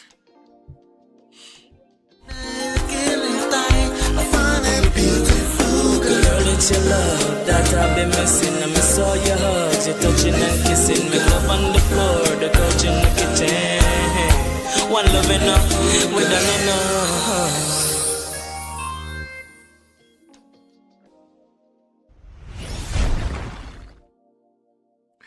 All right. Chidima says being self-sufficient equals to being resourceful. Yes. Men in our society need to be self-sustainable. Okay? We need it. Boys, we need it. It needs. So even if women and children are going to be self-sufficient, it's going to flow. It's going to flow from the top down. Right? So where does the man come from? Right? With our belief system as Christians or anybody who is a believer of any type, even if you are Isheshe, as in you worship Ori, it flows from Ori, from the head. Right? So it needs to flow from the head. There's no one man that makes a forest. So even men need to be able to source from the head or from wherever they worship. If not, it's not sustainable. Okay. So now if you as a woman don't have that, right, you still need to find a way to navigate that. It needs to be flowing, right? It doesn't always mean a man, but again, like I said, this idea that you're just a self-sustainable, I can do bad all by myself is false. Okay. If it's false for men, it's definitely false for women, for sure, and then for children. So that's what we're talking about here. Zara said, I was coddled and my first years I had zero problem solving skills. So wait, Zara, are you a man? I didn't get that part. You don't want to tell us? Oh, did I miss that? I was coddled and had zero problem solving skills. I was once dropped off at the wrong school and instead of saying anything, I literally got out of the car and just stood there. Or yeah, that can happen. But that could just be a moment, just a phase. But in general, over time, it's something that every child must learn, particularly boys for this topic, right? So now let's move on. Let's talk about the online misogynistic trends and the extremes. And let's see what Barack Obama has to say about that. Because this one is a big deal. Forever. And then the other show that people are talking about, Adolescence, which I haven't watched yet, which it gets into sort of the misogyny that that young boys are exposed to and the online, the manosphere. they're getting their parenting. They're getting their online. parenting. They're getting their notions of manhood from extreme extremists. Yeah, extremists. Well, let me ask you this. Yeah. Because let's go back to the original question. All right. Emma's trying to figure out how to raise boys. Smart guy. I think we did a pretty good job of raising our girls. But I've said often that I think I would have had more difficulty raising a son. I agree. Because I think I might have been... Wait. Why would he... He's a man. He's a man. Why would he have had a difficult time raising a son? Anybody want to guess before we continue?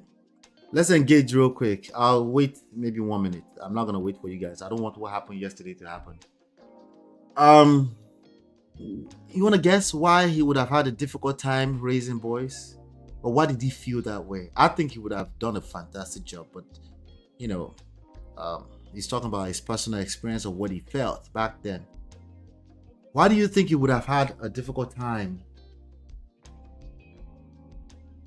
raising boys? Oh, exactly. So just because a man is in the house does not make it automatic, right?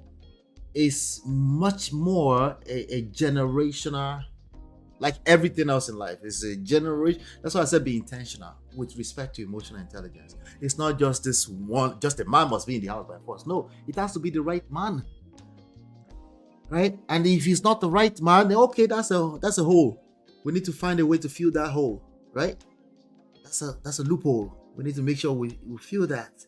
We can just have a man as long as he's just a man. Like, no. If it was that easy, no, it's not that simple. Thank you, Oshi. I see you. Because he saw some deficits in himself, real or perceived. Yeah, either way, it becomes real, right? It becomes real. Perception is just as real. Pursuing his career goals and aspiration. No, it's not the one, it's not the two. I think is what Zara said here. And let me let him speak to it. How's that? More judgmental, harder, and I would have tried to. I like to think I would have been more self-aware enough to combat that. Mm-hmm. But I just think father-son relationships, for me particularly, if I don't have a dad around to show it to me, might have been more difficult. So, particularly if I don't have a dad around to show me, might have been difficult. Okay, what I want to extract out of this is very, very simple. Okay, it's not just as simple as having a man. It has to be, number one, the right man, and number two, there's no one man that's just this absolute, and it is just suddenly turn around and become one thing that this generation of new generation of new couples, what they're doing, they will seclude their children in the house. No, I don't want my children to go over there. I'm not sure if my sometimes it's the mother that say they will hug up on the child until the child start walking, which is usually 8 months to 15 months, right? They will hug up on the child. They want to let go, right? Or they read too many books. They're following somebody's rule in a book somewhere where I say, make sure your parenting is present always. There's no absolute in any of the rules. That is a rule. You need your children to, you need to, one key thing in life, letting go. It's a very difficult thing for people to do. Letting go is controlling behavior. And this is one of the ways it shows up. Don't do that to yourself. Don't do that to yourself. Some people naturally do it, some people, there's no absolutes, okay? For me and my wife, naturally, we let go, okay? As soon as she had my first Tumi, we were literally, like a week later, we were on the floors of Nigeria Reunion in Maryland, dancing our life away.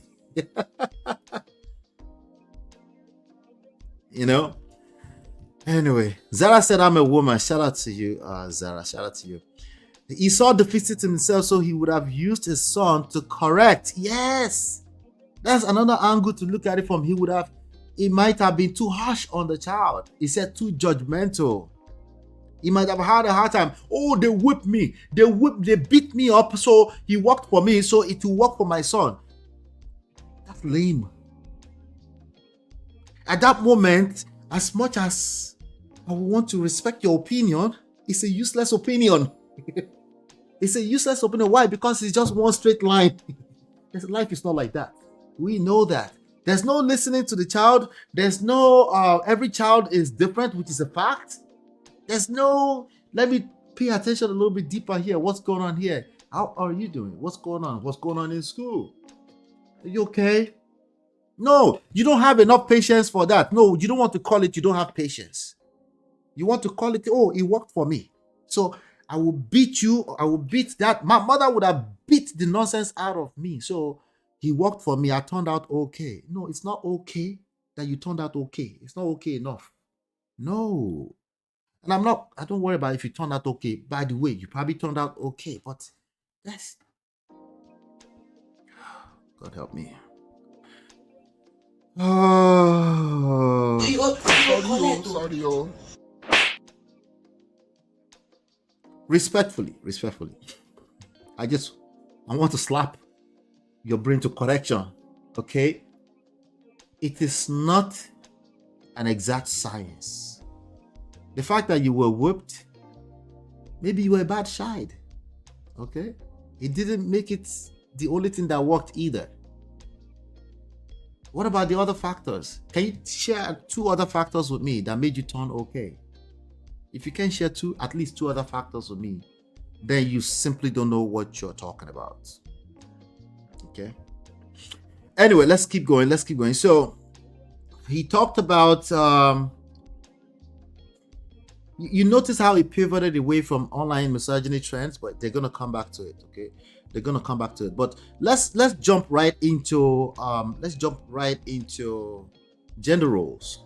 And then I'd have to really work at thinking of something negative that Dad did. But well, what about? Let me ask this though. I mean, Dad also came home, put his feet up. He didn't always cook. Feminism, Auntie, what you talking about, Willie? Huh? Daddy came home from what? And threw his feet up. What do you mean? As in, are you trying to say he was lazy? He wasn't doing 50-50? She's going to tell us more. Let's allow her to tell us more. So if you're wondering where this face came from, when I was looking at her here, this was the moment. Threw his feet up, and what's wrong with that? Can you tell us the rest of the story? Cooking, 50-50. Okay, let's allow her to tell us more. Michelle, tell us more. Cook, he didn't do dishes, he didn't do. But you have to remember that I was thinking at the time that was okay because he was at work all day and he needed to rest, and Mom was always cooking. So, but that's a good one. That's a good potential. What do you mean it's a good one? No, that's what was going on. He was coming home from work and he was tired. That was okay because he was at work all day and he needed to rest, and Mom was all. If it wasn't okay, what made it not okay is more important, not the fact that he threw his feet up. It's not about the cooking or the dishes. What made it not okay? We want to know. Do you need help? You feel overwhelmed? Do you need help? Can we use our words? If I was your husband, I wouldn't be able to tell you freely because I don't want to upset you even more. Okay? Sometimes I might have to, but I have to now deal with the next 2 hours of, me. What do you mean? You cannot help me? Do I have to tell you everything? Wait, let's just pretend that I didn't just come back home from work. Let's pretend for a second. What do you do at your job anyway, Seth? Maybe I went to work, Seth. Did I not work full time? Modern women. It's okay. Let's relax. We should communicate, except when I get caught up in my feelings. Let's communicate, except when I'm in my feelings. When I'm in my feelings, you should just figure it out. Okay? God have mercy. Oh, beauty.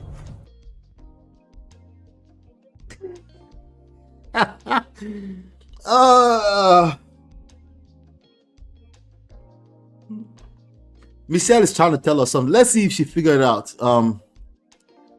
His brother is trying to help him, but he's pandering to her. Like, that's a good one. That's a good one. He didn't do. But you have to remember that I was thinking at the time that was okay because he was at work all day and he needed to rest, and mom was always cooking. So, but that's a good one. That's a good potential negative. Gender role. No. Somebody said, but mom was always cooking, but she wasn't just laying around. She's tired too. I know. Let's give it. Gender roles. Obama said gender roles. So, but that's a good one. That's a good potential negative. Gender roles, very clear division. Very clear gender roles. Very clear. And I thought, okay, I'm gonna do the positive things and then sort of expose Avery, who's my oldest, to less of the negative things. And you have to remember, Avery's 33. Now, the manosphere, when they heard gender roles and they heard negative thing in the same sentence, they said, why is that a negative thing? It's not a negative thing, but there's a conversation we need to have here, okay? As a man, the reality is that you do have to pay attention now, okay? Maybe in 1960 when Barack Obama and 1970s when they were growing up, maybe she was just cooking and she could pace herself, and now it's a little bit different. Maybe she actually makes more money than you. Maybe she doesn't just make more money than you. It's not even about that, but she had to go work full time, right? As well as maybe she actually comes home late after you, 1 hour after you, but you're still expecting that the food is going to be cooked. And now you expect, there's a lot of maybes here, okay? There's a lot of maybes here, but it's not, the issue is not the cooking. The issue is not the house chores and the cleaning. That's not the main issue. That's just the symptoms, okay? And if you're going to solve for it, you have to get to the bottom of it, okay? You have to get down to the bottom of it. You have to get deeper. You have to go deeper than just talking about the surface stuff. The cooking stuff is surface stuff. Oh, the cooking is a life skills. Okay, such a profound thing. We didn't know that. No, actually cooking is not a life skill. Eating is a life skill. Okay, in 2025, finding food for myself to eat. Okay, if I have to burn through my savings and eat McDonald's, if I don't want to cook, that's what I will have to do. The same thing is applicable for women. How many women do we know that they just buy food, they eat the other food, and they're happy? It's not a big deal for the guy. It's like, let's just do that. For some people, they make it a big deal, but that's actually not the big deal. There is a lot of men that run into the manosphere. They say, cooking is not a problem. No, that's not the issue. What's going on with your relationship? Because cooking would not be a problem if everything is okay with your relationship, with the underlying relationship. Well, no, you won't tell us. Of course, you won't tell us. You will just like, oh, women no longer want to cook. That's not the issue. That's not the issue. But what if it's just the issue? No, it is not the issue. I know this is one of the few absolutes. It is not the issue. The issue is something else. You don't want to let her slide because you don't collect from that woman and you don't want to tell us. Beauty. What else is going on with that relationship of yours? Because suddenly you want freshly cooked food. Some of us are just traditional. We like freshly cooked food. Since when? When did you start learning? Is it before you married her or after that? Because she didn't just pretend for a couple of years that she doesn't like cooking. She showed it. But now that's rising to the surface because there are other issues that maybe you're not capable of assessing. But of course, you're the same one that won't seek help. You're the same person that won't ask for help when you need it. Why? Because these modern women are just changing into something else. Why the fuck you lying? Why? Excuse me, sorry. Zara said, this cooking and cleaning issue is such a simple fix. You can literally get help for under $40 if you're overwhelmed. Exactly. But what does that tell us? Because it's not the actual issue. It's not the actual issue. You must be a modern woman. After all, did our mothers and grandmothers pay for help? LOL, not a modern woman, but I consider where I am. I'm not back home, so I have no house help or cousin to help me. Life should be adjusted. Like you said, it's all a quick fix if Unfortunately, unless there are problems with the relationship, the underlying relationship. The underlying relationship. If you don't fix whatever is going on with that relationship, you can even start cooking tomorrow. It's never going to be enough for him. You can start cooking morning, afternoon, evening. It's still not going to be enough because you are you. Your shadow follows you everywhere you go. You can start washing your pata. I don't know why I'm obsessed with that example. Right? You can start cooking 50-50 with you, carry the baby 50-50, and suddenly turn to a night owl like Barack Obama. If the issues in the relationship are not solved, it's not going to be enough for you. But you know what? I wish you could just fix it and say, oh, I guess that wasn't the issue. No, you just become more confused, usually. You just become more confused. Shout out to Ice Ice. Welcome, Ice Ice. All right, so let's keep going. Let's still talking. So he didn't have to worry. We didn't have to worry about social media. Mm-hmm. There was very little internet stuff. Mm-hmm. You know, we really focused on how to behave out in public as a guy, or I should say, how to get along, how to treat girls, how to have conversations. Mm-hmm. But with Austin and Aaron, it's more of how do you deal with social media? Yeah. And which was in Forever, Mm-hmm. the whole premise of the show. So apparently there's a show on Netflix called Forever. Let me see. Maybe it's something new that wife and I can binge watch. Forever, Netflix. Tell her about it. But they kept referencing it. Forever. Okay, I see it now. Okay. Let's try to catch it. All right. We'll see. 2025. Take on Judy Bloom's book. Makes a radical change. Okay. All right. This show right here. This show. They were talking about it a lot. So if you guys want to catch it too, go for it. Go for it. But they were referencing it quite a bit. All right. What are you supposed to say when you do Is this that? a spoiler alert? Spoiler alert. Yeah. Was a video that got leaked. Mhm. So we're constantly talking to them about that. Watch this. And now Watch this. I have even more things to draw from because I raised Avery, Right. and there were some things that I was like, I wish I hadn't done that. I could have And done that better. I could have done that better. Whether it was sort of teaching them how to drink. I mean, Mm-hmm. if you don't know how to, Teaching you your could children end up how to drink. in a bad situation. Right. You know, more direct conversations about the first time you were with a woman intimately. Mm-hmm. Wait, what do you mean, Craig? The first time you were with a woman intimately? All right, it's a joke that they cracked there. Wait, do you mean sex, Craig? I do mean sex, and it's funny how I was tiptoeing around. got a little. I was gonna let tiptoeing him around do it it 'cause too, I right? feel You like mean I'm- sex? I was like, I'm on you make television. me nervous. I was just like, let me just let You you get mean- through But this. Ta ta ta. All right. Nice one. There's some more. Now they're gonna get into.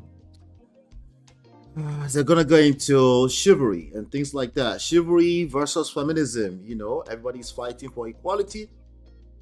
My stance on this one is there's no such thing as equality in romantic relationships, especially. There's equity, okay, and it's very, very important. Like, even if the Bible talks about equality or anybody print equality somewhere, just know that the real thing that we're all looking for is equity, which is equal outcomes. There's a difference between equal outcomes and me hold you accountable. If you raise boys with equality and they start matching your energy, you don't collect with that one, though. Okay, straight up. Okay, straight up. And it's happening. There are men on the internet matching energies. Okay, this is some of the dangers of just coming from one perspective. Okay, it's a blind spot still for many people. A lot of people don't know the difference between equality and equity. Equity is equal outcomes. It does not mean equal inputs because we all don't start from the same place.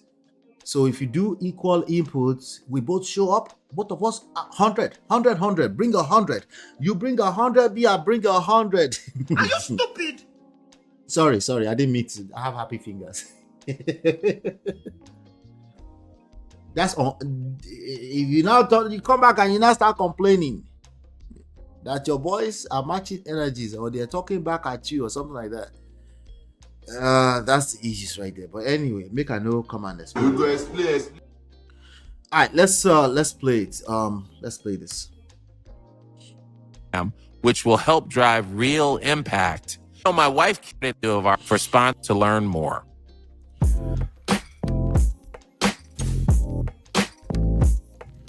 I love what you were talking about earlier, and this was part of my thinking about being a man and being a protector was exactly the little things. You know, getting somebody's chair, opening a door, you know, helping, you know, standing up if you're on the bus, and giving your seat to somebody else. No. A lot of the basic. I got there first. Everybody also just had to do with being thoughtful, right? This was like being kind. Being kind. I mean, this was male expressions of kindness and consideration. Male expression of being kind and consideration.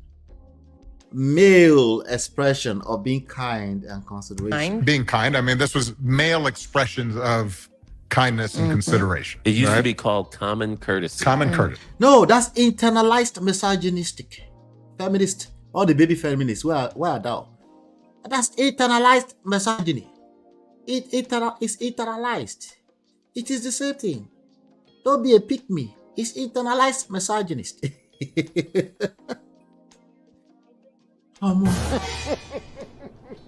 He shock you.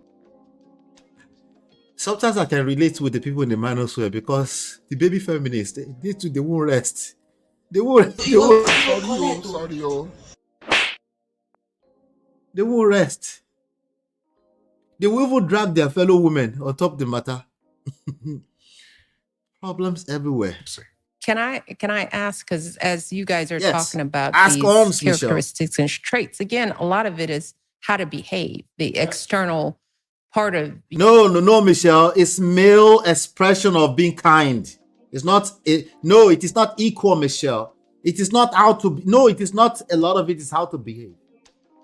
You have to be precise when it comes to male and female. They are different. That's part of our social construct. So we can't trust you to teach them just how to behave. No, she's probably going to bring it on, but I'm being harsh on Michelle a little bit. But I think what I hear that gets missed, and it was missed in you guys growing up in definitions of manhood, was the internal self. Yes. Right? Because all the stoicism is external. Manners, common courtesy, it's all external. Protecting, it's all outward. It's like, how do you appear? I don't want you to get Actually, protecting is not all external. Maybe it was in terms of expression, but in 2025, we can't afford to make it fully external. Protecting the people around you, protecting your household, keeping that all together has to start from the internal. Because if you do external from a place of insecurity, that's internal entangled up, not necessarily intentionally, with the external, and it is confusing. We need to spell a lot of things out. Probably for the first time ever. Arrested, so you have to behave in a certain way. I want you to be polite because I want you to be safe, right? And there's not a lot of conversation at this table about, well, how do you feel, and how are boys being taught to help sort through their internal selves? I mean, it's almost like you're supposed to pretend like you don't have an internal self. Well, that's an internal problem, right?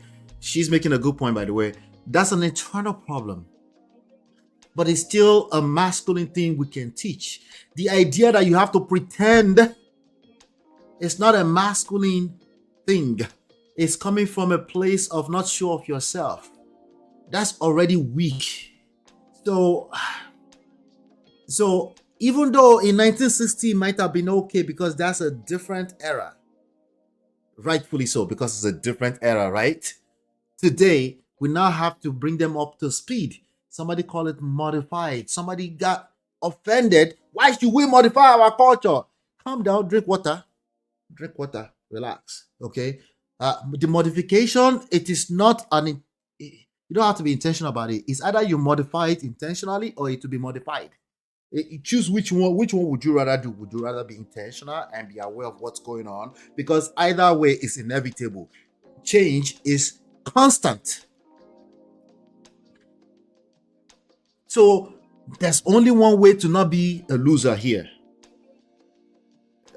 Intentionally be in control of the change that's constant. Now, if you say, I'm not going to change for anybody, well, that makes you a loser. Default, instant, immediately.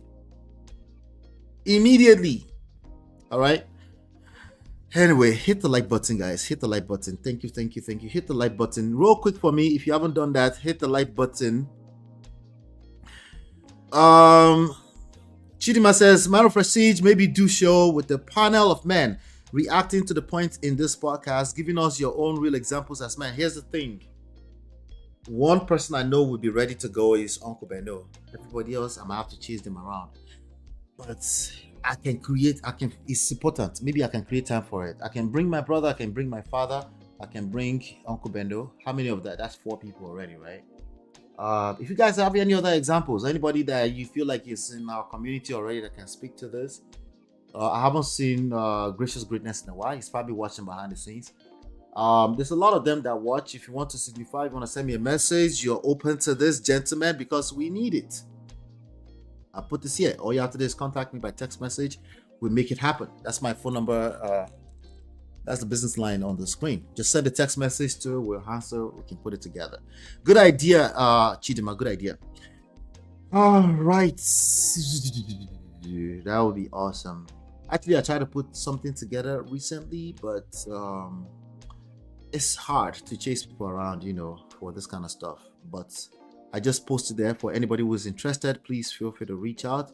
But in terms of those people I have relationship with, Uncle Beno, my brother, my father, I can make those happen.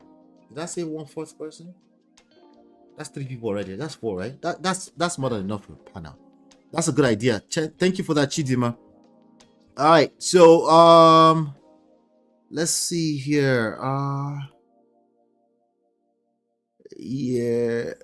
Just wanted to make sure I caught up. All right, do me a favor, hit the like button, share, subscribe, turn up your notifications. I will be right back. Girl, it's your love that I've been missing. I miss all your hugs, your touching and kissing. Make love on the floor, the couch in the kitchen. One love enough, we done enough.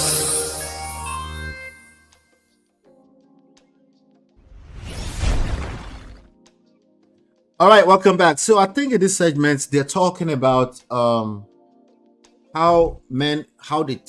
they trained men to deal with feelings, right? How they trained men to deal with feelings. Now, I do have my own opinions. They are professional opinions on how we deal with feelings from a male-centric standpoint, okay? And it's definitely not anything you would listen to on a typical Manosphere. I say typical, not all of them. Typical Manosphere channel, right? But I might share some of that right now, but let's listen to what they have to say real quick. Let's see what Barack is saying about how Barack and Craig. Let's see what they say. Problem-solving conversation. It was always a problem-solving conversation. Look. Let's go back a little bit. It wasn't. I didn't even know that I could be feeling this just inside and not manifesting itself. It was always a discussion on something it was some issue that had come up. It had to be tangible. It was a problem-solving conversation. It was always a problem-solving conversation. Look. Okay, so problem-solving conversation as opposed to what? A conversation where you're just listening, where you don't really have to have an answer or a solution, right? The problem-solving solution for boys as opposed to another type of conversation which is often necessary more than we realize, where you're not necessarily solving a problem. The problem solving is already being done by the very idea that you're listening, right? And you're not using that to seek your own validation by quote unquote problem solving. The problem is already being solved by the person feeling heard, feeling seen. I do think that is part of the culture we grew up in, was not that you didn't have feelings, but you ascribed them to a certain situation. Thank you, Uncle Patrick. Yeah, somebody's messing Hello, with you. Uncle Patrick. You're getting bullied at school. You didn't make the team. I'm going to take some notes on that. How should you deal with this, right? And then there would be real conversations, but it very much was around, all right, stuff happens in the world and you got to deal with it. And it goes back to the whole notion of being strong, self-reliant, don't be a baby, etc. I do think that one of the differences for me was being raised by a teen mom, and young mother, was she would talk to me a lot about how she was feeling, and in turn I could talk to her about how I was feeling, and so I do think I developed some internal vocabulary around this, and frankly, and I know this, conforms to my nerdy reputation nerdy that nature. My wife likes to tease me about, but books taught me a lot about emotions, right? Emotions. Like, reading and movies and TV shows, etc. But getting that sense of, oh, this is what people go through, and developing kind of an inner monologue about situations, self-reflection. How are other people feeling? How am I feeling? That's emotional intelligence. I tried to kind of piece that together, and it was imperfect. Of course not. But at least there were avenues in which I could have those conversations. Craig, I am interested in what you described in terms of your relationship with your dad. So did that then carry over to how you interacted with your friends coming up? And was there a point in time where you thought... All right, so he's asking Craig his opinion right there, because if he missed having a father in the household, he will always have questions around that, as opposed to somebody who saw it. Seeing and learning from examples is just always going to be much more powerful than teaching people 101, like teaching people from a book standpoint. Is just seeing it, especially from a development years, right? It's always going to be much more powerful, right? The only thing that's much more powerful than that is probably experience, actually experiencing something yourself. But it's kind of like it's a form of experience when you're actually seeing it as an example, right? So that's why we'll continue to be curious of what Craig thinks. Not to shut Craig down, but I want to jump to this. They brought the manosphere thing back, and I want us to review that real quick, what they said with regards to the manosphere. Because the manosphere is not to be dismissed, by the way. We need to pay attention, because they're not just viral because the enemy is at work. No, it's not that simple. They're viral because there's a real need. There's a real need somewhere that needs to be addressed. Show that the rate of loneliness among young men and older men has gone up, which pushes them into these manosphere spaces, because it's the only place they're going. Okay, The let's go back a hardest little part, bit. at least for me, One of the things you've both been good at is having male friend groups. And studies show that the rate of loneliness among young men and older men has gone up, which pushes them into these manosphere spaces, because it's the only place they're going to find community or to talk to one another. Can you guys talk about how you both have managed to maintain friendships? What do you think is different about the way you guys have lived lives? I mean, Barack, you've maintained your friends through being in the White House, but there are a lot of men out there in the world who say that they don't have more than a couple of friends, if that. I was in high school mostly being raised by my grandparents. Mm-hmm. And I ended up making a bunch of friends, a lot of them who were basketball players, but not all. And it wasn't until later that I realized actually they were all kids of divorced parents. Mm-hmm. So they're all being... All right, so here's another example of him saying, hey, listen, community. Even though kids of divorced parents, a lot of them, it's America, so you can imagine that, right? In Nigeria, you might have kids from polygamy family or people that have been abandoned. They're still expecting the husband to come back home later on, but they have their own issues. Raised by single moms. Community. It was almost community. Like we kind of created our little tribe. All by single moms, but community. Of found community, a found family. All right, so this next segment, friendship. How men do friendship is different from how women do friendship. This is a big part of a support, emotional support system for men, right? So let's see what they say about that. All that stuff mattered. And I do think that guys sometimes don't do that. Like the idea is, all right, well, if you're around, we can hang out. If it happens, it happens. But yeah, I know so many men who don't call each other. Yeah. They don't talk on a regular basis. They're best friends. And it's like, well, I saw him 3 years ago. He's my best friend.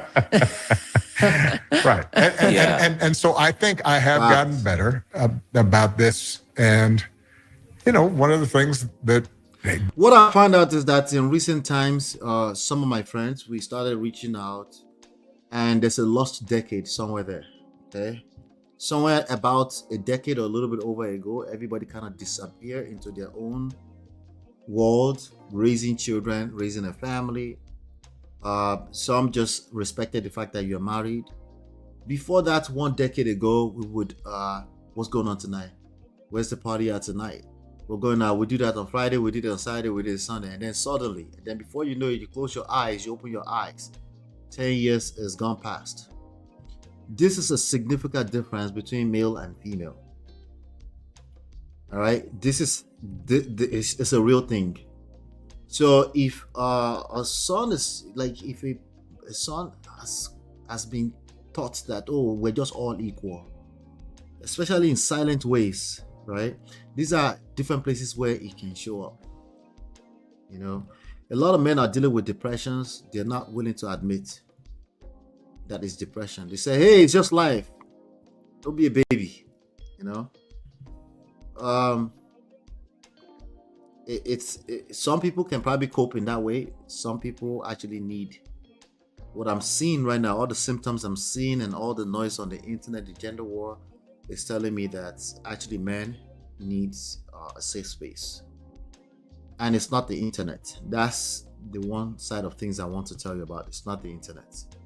They need a real safe space. Well, they need mentorship, but they need a real safe space. Okay. Now, in this segment here, Michelle is going to tell us the difference between how their mom raised her and how she raised Craig.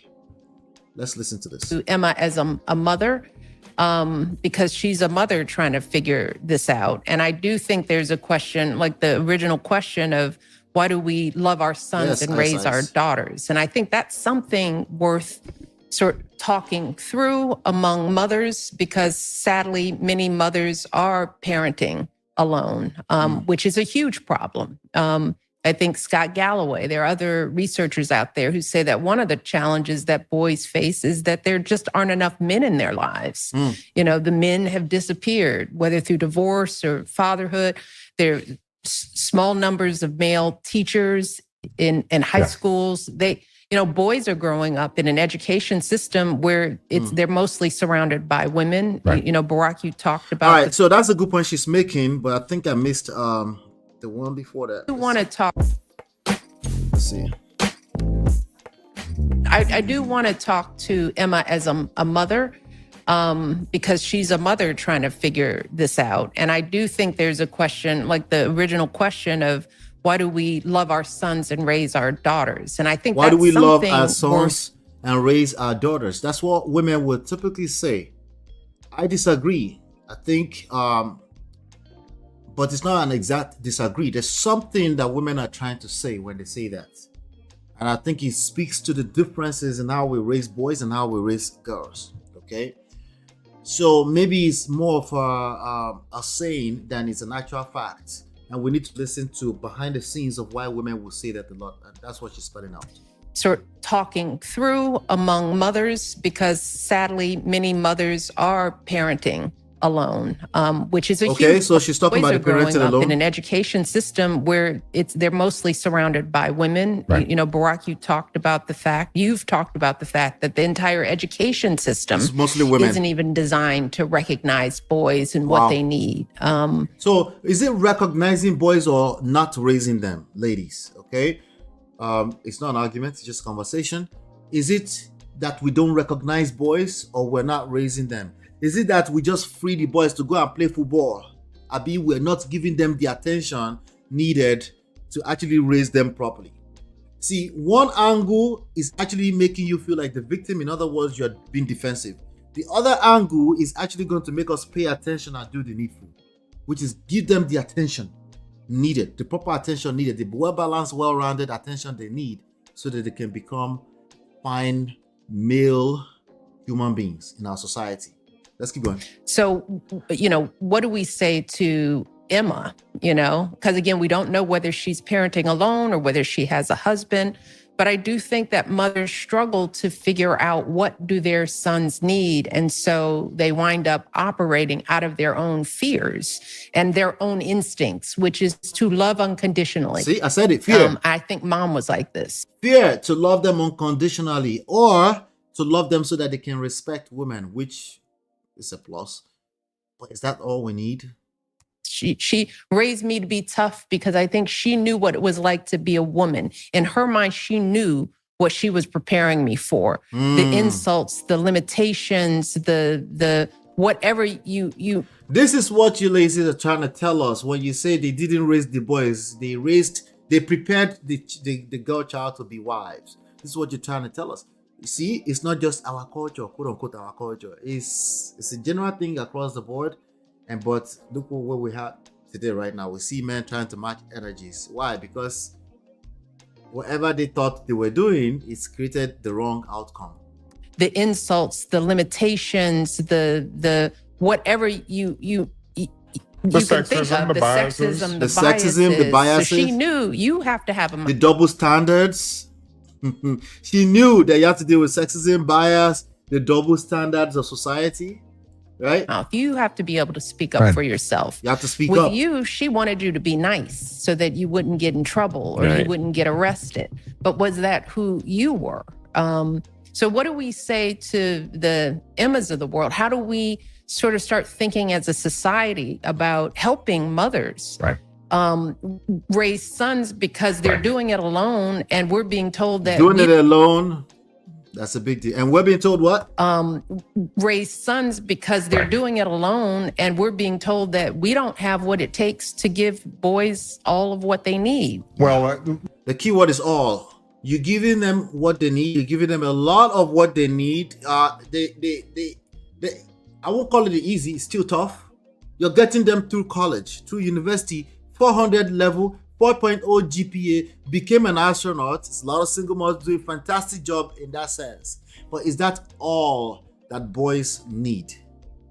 Look, I think you started hinting at it. As somebody who was raised by a single mom, not perfectly, not raising them properly. Thank you very much. You know, that unconditional love as a start is the right one. Mm-hmm. I do think, though, thinking about raising boys in the same way you're thinking about raising daughters, which is how do you make them good, responsible people? Mm-hmm. This is the same thing that Michelle said earlier that I push against her. But I'm going to play Brotherhood right now. Okay, he's going to tell us more. Who know how to function and know how to function, understand themselves well enough that they can navigate this really complicated world and setting high expectations. So there are a lot of these things that apply to boys and girls. I do think that put a but there. A lot of these things that apply to boys and girls. I do think that there are some particular issues with boys that as a society we're not addressing. I do think as a society we have to create more structures for. So it's not that they let the boys loose to just go and play. It's the protecting the girls. That's where it's coming from. Okay. So, but do the boys need protection? Yes, we're learning. We're discovering more about our experience as human beings. We're learning now that yes, the boys need protection. Maybe not from the same things that, in fact, it's not going to be the same thing, but they need some form of protection. Sometimes from themselves. For boys and men to have guidance, rituals, framework. encouragement, to be able to meet a wide range of role models so that whatever their inclinations, they can. A wide range of role models. All right, I'm just going to move on to this next segment here where they used a word that I really, really like. Okay. Yeah, they use a word that I really, really like. Let me push it forward. Okay, here we go. All right. But a broad community, and I can appreciate you using our family as an example, but uncles, but not necessarily blood uncles. They're talking about a community, a broad range, a wide range of places where they can piece all this information together, right? Shout out to Yinkus Pepe. Hello, Yinkus Pepe. Yeah. Where they can bring all these pieces, because there's a lot of pieces, piecing it together. Remember, that's how we started, right? You have to piece it together. Even children that were raised in a two-parent household will have to do the same thing. So why? He's going to use this word. But men who can who can give a kid or kids some contextualization of who they're. Men who can give kids contextualization. Okay? When you see people too stuck on culture is a context issue. It's one of the contextualization issues. When you see people stuck on, why do we have men that cannot help in the cooking in the kitchen when we both went to work? It's a contextualization issue. Do you understand? Why can't a man? Why can't there are many single mothers doing fantastic work. It's a contextualization issue because that's not the point that is being argued against. Unfortunately, most men engaging in this conversation also struggle with contextualization, starting with the lack of patience to even hear what the person is defending before you can offer value, right? This all contextualization. Who's going to lead the charge? Men. So if we're not raising boys to have contextualization skills, which can, from a male standpoint, a lot of that needs to come from male figures, right? We have problems, and we can see the problems everywhere. Parents are. Right. And can model. There are a lot of ways to be a responsible, respected, strong man, and you don't have to be rich, and you don't have to be it's not about money. A professional athlete. Nope. And you don't have to go find it on the internet among a group of. Michelle is very particular about dragging the manosphere. She is particular about dragging the manosphere. But I agree with that. Yeah, the internet is the last place where you want people to run to when they don't have it in the household or in their immediate community, immediate circle of influence. Unclear influences, and this is a thing that parents, Emma has to understand. If her sons aren't getting it, they'll look for it. They're gonna go look for it. They're gonna go look for it. Working overtime, which you have to often do as a single mother. You gotta look at it holistically. Right? So why am I mentioning that? So you can be aware of it. So if you're already aware of it, then it's easy to mitigate the risk. If you pretend or you are completely not aware of it, then it becomes a blind spot that the devil can come in and invade your life and your children's life. All right, so this next stop right here, we want to talk about. She made mention of something about not art. It's not an exact science. and what else we could do about that. It's a continuation of the last segment. But before we do that, do me a favor, hit the like button, share, subscribe, turn up your notifications so you're notified when we go live. I will be right back.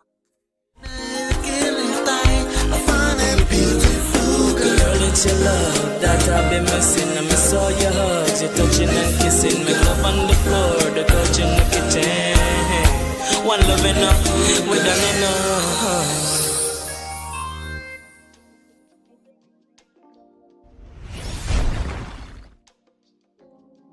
Yinka Paper said, we have a house full of boys. This is what we need in my household. Interesting. Chidima said, this is my favorite part, talking about a wide range of role models. Yes. All right, so let's listen a little bit into it. Let's listen a little bit deeper. I'm going to rewind it up a little bit and then we're listening. Conversation with yourself. And that's the internal monologue you was talking about earlier. Open and kind to yourself and figuring. Open and kind to yourself. All right, I'm not feeling. So that you're not looking for openness and kindness from strange women on the internet that you're dragging, gentlemen. Right here, and what's going on, and how can I share this, and how can I talk about it? I mean, I think that's something you want to teach all kids. But that takes time. But that takes and it takes some practice and encouragement. And I would say to Emma and all parents, period, of sons, that it requires some slowing down on the part of the parent. Slowing down. The only reason why you feel the need, for the most part, not always, if a child can talk and you're using whips and you're using switches and you're using your hand to physically assault them, the only reason why you're doing that, if that child can talk, is your lack of patience. Okay? It's westernization. Oh, you westernized people now, Yibo now know how to speak. I will use my hand. I will have coconut head and use my hand if I need to. All right, let's rewind a little bit. That's your lack of patience. Slow down. You are angry with yourself. It's not about that child at that point. You're just angry. It's not about that child. You just have a need to be right. And then eventually you now calm down and then the child will repeat the same behavior again. Why? Because you train them to dust your stupid switch off. That's easy. They will dust it off. But the your influence over that child, what is it looking like? Clearly it's very bad because your switch is not working. It requires some slowing down on the part of the parent. Because that stuff, that's not science. That's art. It's an art. You know what looks like science? No, spare the rod. Spare the rod. First of all, you're quoting that from the Bible, which is not an exact science. Okay? And I bet you, if you go back a few verses in that Bible, you will get better context. No, spare the rod and spoil the child. You're telling you nonsense to make you feel good about yourself. You lack patience. It's no wonder that child is struggling. Why do you need patience? Why do you need space? Because there's going to be a lot of things you need to be paying attention to. It's going to require your patience. It's not a cookie cutter solution. That's what she's saying. You can't schedule that. Right. It's not a formula. You have to create space. Right. And it's not always efficient. And it's not efficient. It will never be efficient because it's not always efficient. That's what we mean when there's no formula. If you mean there's no formula so that you can just hands off and leave it in the hands of God, no, you're wrong. That's not what there's no formula means. It means there's a formula. It's called leave some space, have some patience, listen to your children, take some time off, spend some time with them. Of course, gentlemen, this message goes to you for the most part. Because by natural default, for the most part, women are spending so much time with them, they need to take some time off. Isn't that not the reality? We're talking about some exceptions to the typical rule where you chose that, okay, 1 out of every 3 months, 4 months, you just take the time to actually listen in. Don't wait until they call you and say, your son is misbehaving, and now you are using your hands. You're using harsh cookie cutter shortcut methods. Like even the taking away their game. If they see pattern, eventually they become numb to it. So you have to really take some time in this one. That's what she's talking about. It's an art. It is not and exact science. That means it requires your patience. Pay attention. Kids, they don't open up on time. Right. They're not always going to have a feeling at dinner time when you're ready. Yeah. So you have to create enough space, enough downtime throughout the course of a week, a month, to give kids that space to let things unfold, to let them unfold for you. And I think parents of sons have to understand that sons need unfolding in that emotional way as much as their daughters do. Well, it turns out, some of these studies are showing they may need it more. They may need it even. Some of these studies are showing that boys need these things more. Okay. Now, Barack is about to push back a little bit. Wait for this. He's going to push back because that's what men do, especially men that have seen it all. They have certain wisdom they can bring to the table. And he's about to give us one of those right now. More. Maybe because they're not getting reinforced in the outside world. Anywhere else. It does mean, though, that as men, we have to, in whatever conversations we're having with boys, sending the signal that emotional intelligence, paying attention to how other people are feeling, and also paying attention to how you are feeling, and being able to describe that and work through those things, that is a characteristic of being a grown man. And there's nothing wrong. It's worthwhile. And that means and that not a sign men of have weakness. to practice that too. Yeah. And that's also a message for the fathers out there. Come on, bro. Among many things, we need a characteristic of being a grown man. And there's nothing wrong. It's worthwhile. And that means and that not a sign men of have weakness. to practice that too. Yeah. And that's also a message for the fathers out there, among many things we need more men present. That's something that studies are showing. Right. Men are not present in the lives of children, and that has is having a disproportionate impact on boys. Right. But men have to do the self-work too. Fathers, men in general, because if you're of a certain generation, we just saw it here. There's going to be a disconnect. You guys weren't taught that. Yeah. You weren't taught how because to. There's a disconnect. Barack, you read about it. You were unusual in your pursuit of it, maybe because it's the way you were raised. But a lot of men aren't aware that most men are not aware. Ability to unpack themselves and the need to do that work is going to directly impact young boys in the world. Period. Yeah. Period. I think you are absolutely. Here's the pushback. Young boys in the world. Wait. Michelle. Well, you're right. I need to cut this part. Period. Yeah. I think you are absolutely right. I think you're absolutely right. At the danger of sounding like the policy guy here, I do want to just go back to something I said earlier. Everything you said is right, and that's work. You're right. You're right. 1 second. Before I go to he's right, but there's a big old but. Anyway, he's going to tell us something, but let me see. I think some people were saying, okay, Zara said, I'm still lurking, but totally agree. I'm part of a family of women who lead traditionally, culturally. So the whole vendor role fight confused me till, you mean gender role? Confused me till I got older. Yeah, it's confusing, right? Because it's going to be the reality in real life, right? Nika people say they have the right role models is what most important to us for our sons to have. Else internet will raise them and we don't want that. Exactly. The right role model. Yep, that's very, very important. Men have to do. I think it's important. Oftentimes, if they run to the internet, there's a good chance that the algorithms will feed their worst insecurities and fears. And that's not what we want. You see that? They're going to search or stream, or they're going to follow something that resonates with their pain, their fear, their insecurities. And you especially don't want children engaging in that. So we need immediate circle of influence as much as possible. Not to divorce that.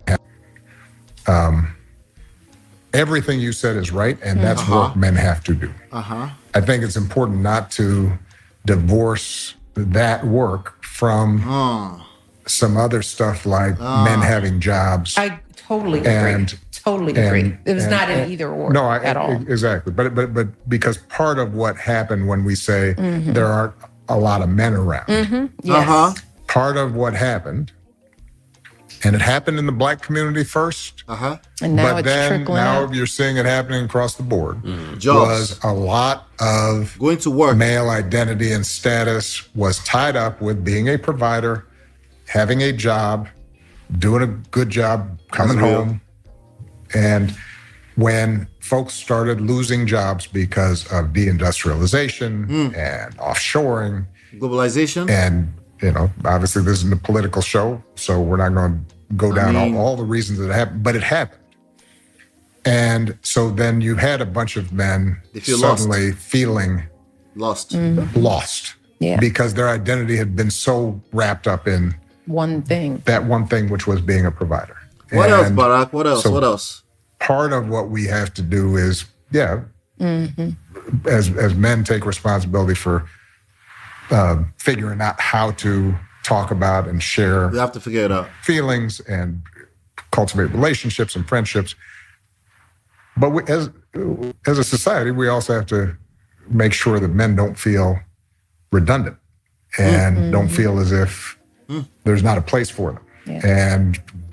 And there are entire communities now where the women are more likely to be employed than the men are. Wow. Wow.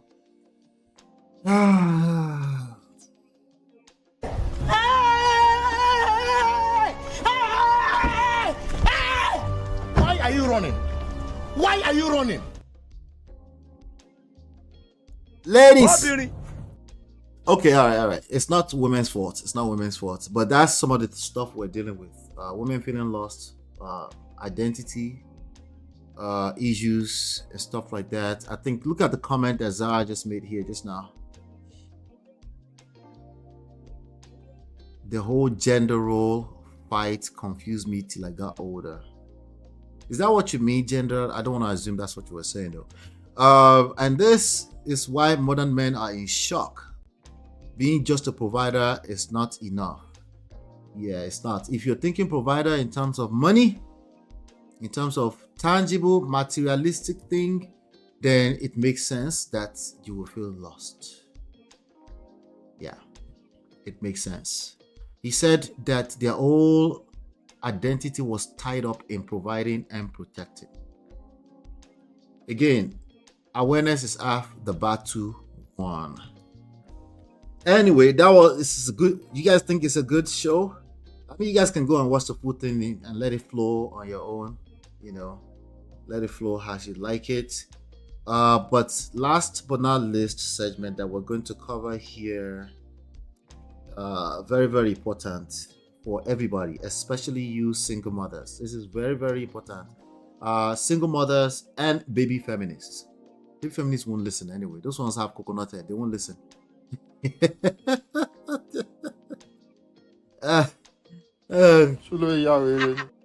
All right, let's listen to this.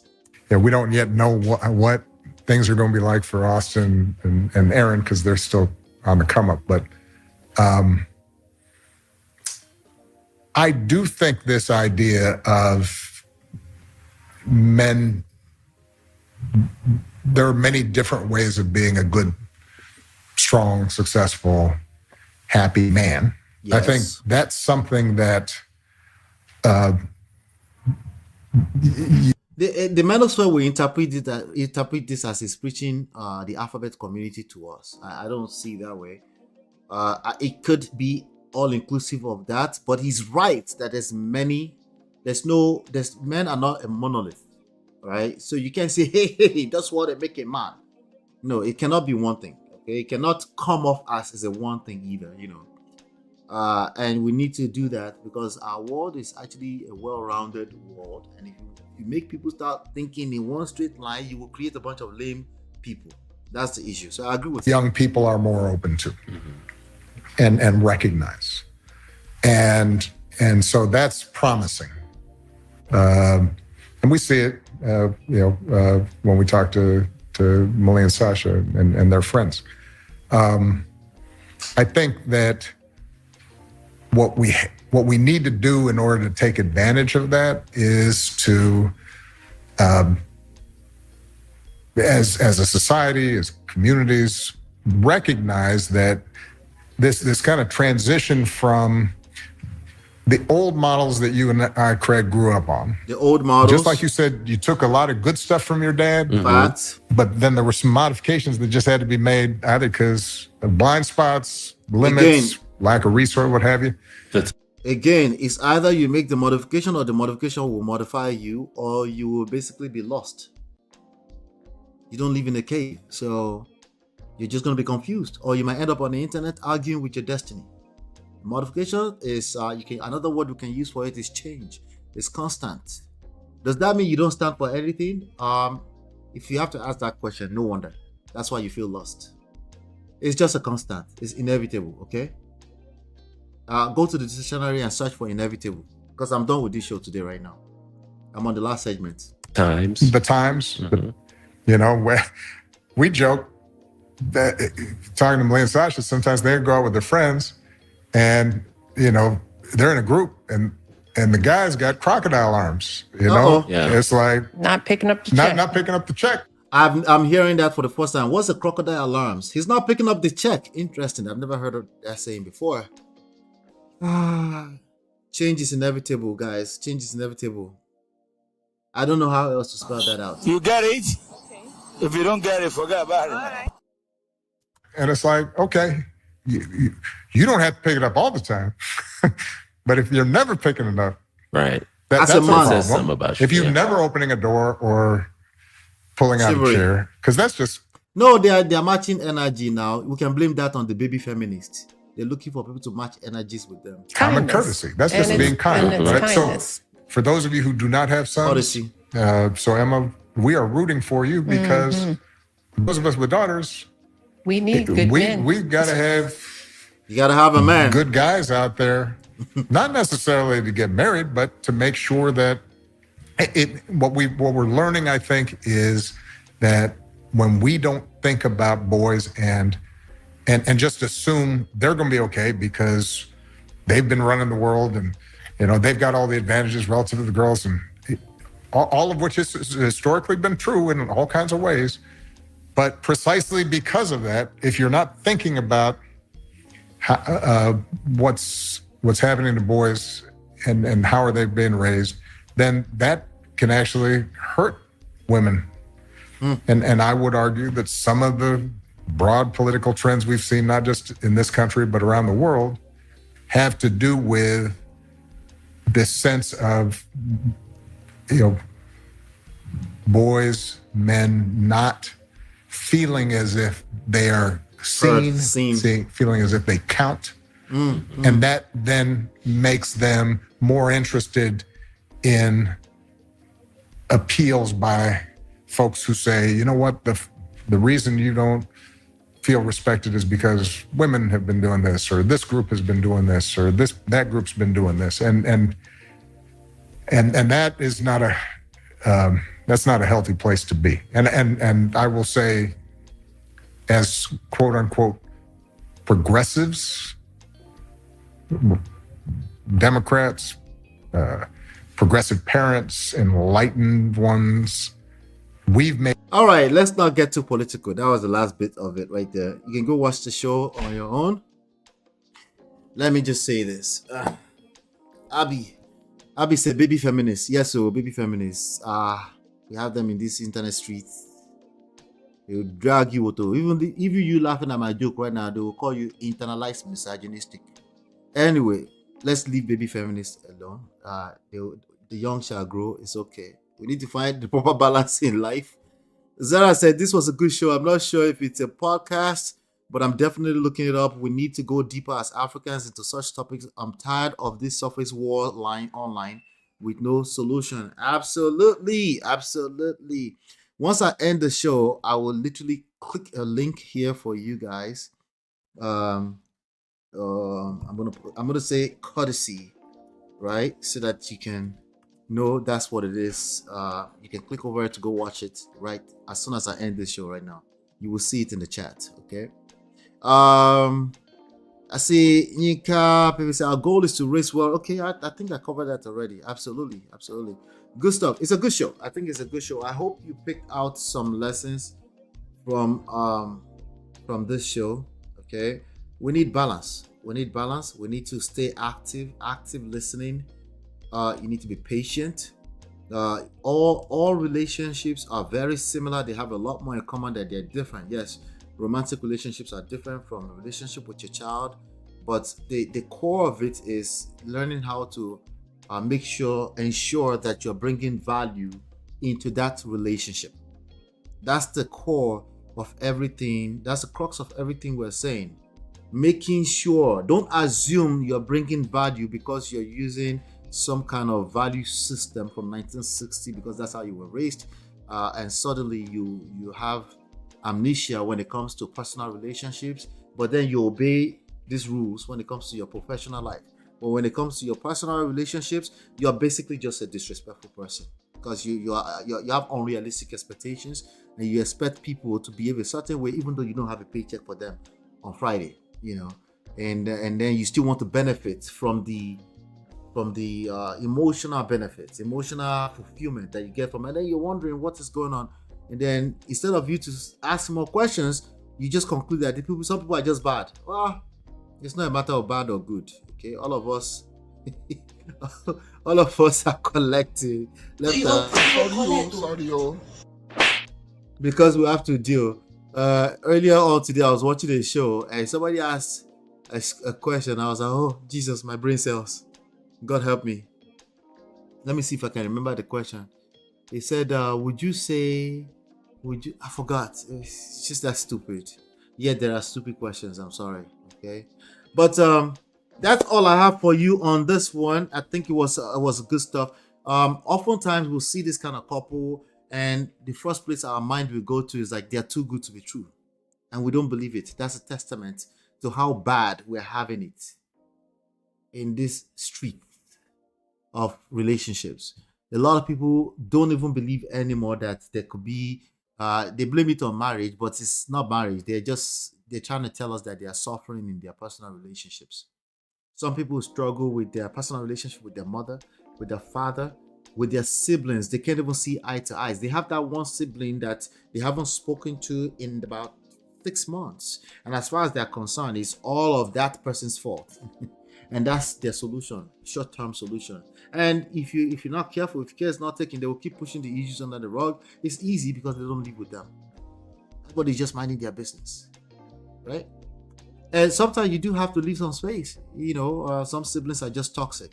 Sometimes some siblings have just betrayed you in a very, very bad way. So it looks like we're just always only talking about romantic relationships, but this concept, these principles that we try to share here are not just about romantic relationships. Okay, they're just about relationships. Period. It's a skill set that you will need to navigate the world we find ourselves. We're no longer going to be able to get away with these are a set of rules, obey it or not. You're not going to be able to get away with saying the world is devolving. And you're just the holy one and everybody else is just dysfunctional. No, you can't get away with that anymore. I'm sorry. Okay? You cannot get away with these things anymore. With that being said, our 21-day virtual marriage bootcamp is wide open. All you have to do is go to www.marriage. No, sorry, not marriage. You see, marriage keeps coming to mind because that's major for all of us, I guess. But just go to www.3ws. You don't have to put the W's, by the way. Go to manofprestige.com. It takes you right into the page where you can watch a video of me and my wife, where we actually break it down to you in about 6 minutes or something. It's a very short video. Go ahead and watch that video. It will help you make your decision, and then we can take it from there, and that will actually put you on a priority list as well. All right, thank you guys. Hopefully you've been enlightened. and educated. Again, I will drop that link in the chat right now so you guys can go watch the podcast. It's about 1 hour and change, 1 hour and 20 minutes or so. You can watch the full podcast over there. All right. Take care and God bless. Bye now. Girl, it's your love that I've been missing. I miss all your hugs, your touching and kissing. Make love on the floor, the couch in the kitchen. One love enough, we done enough.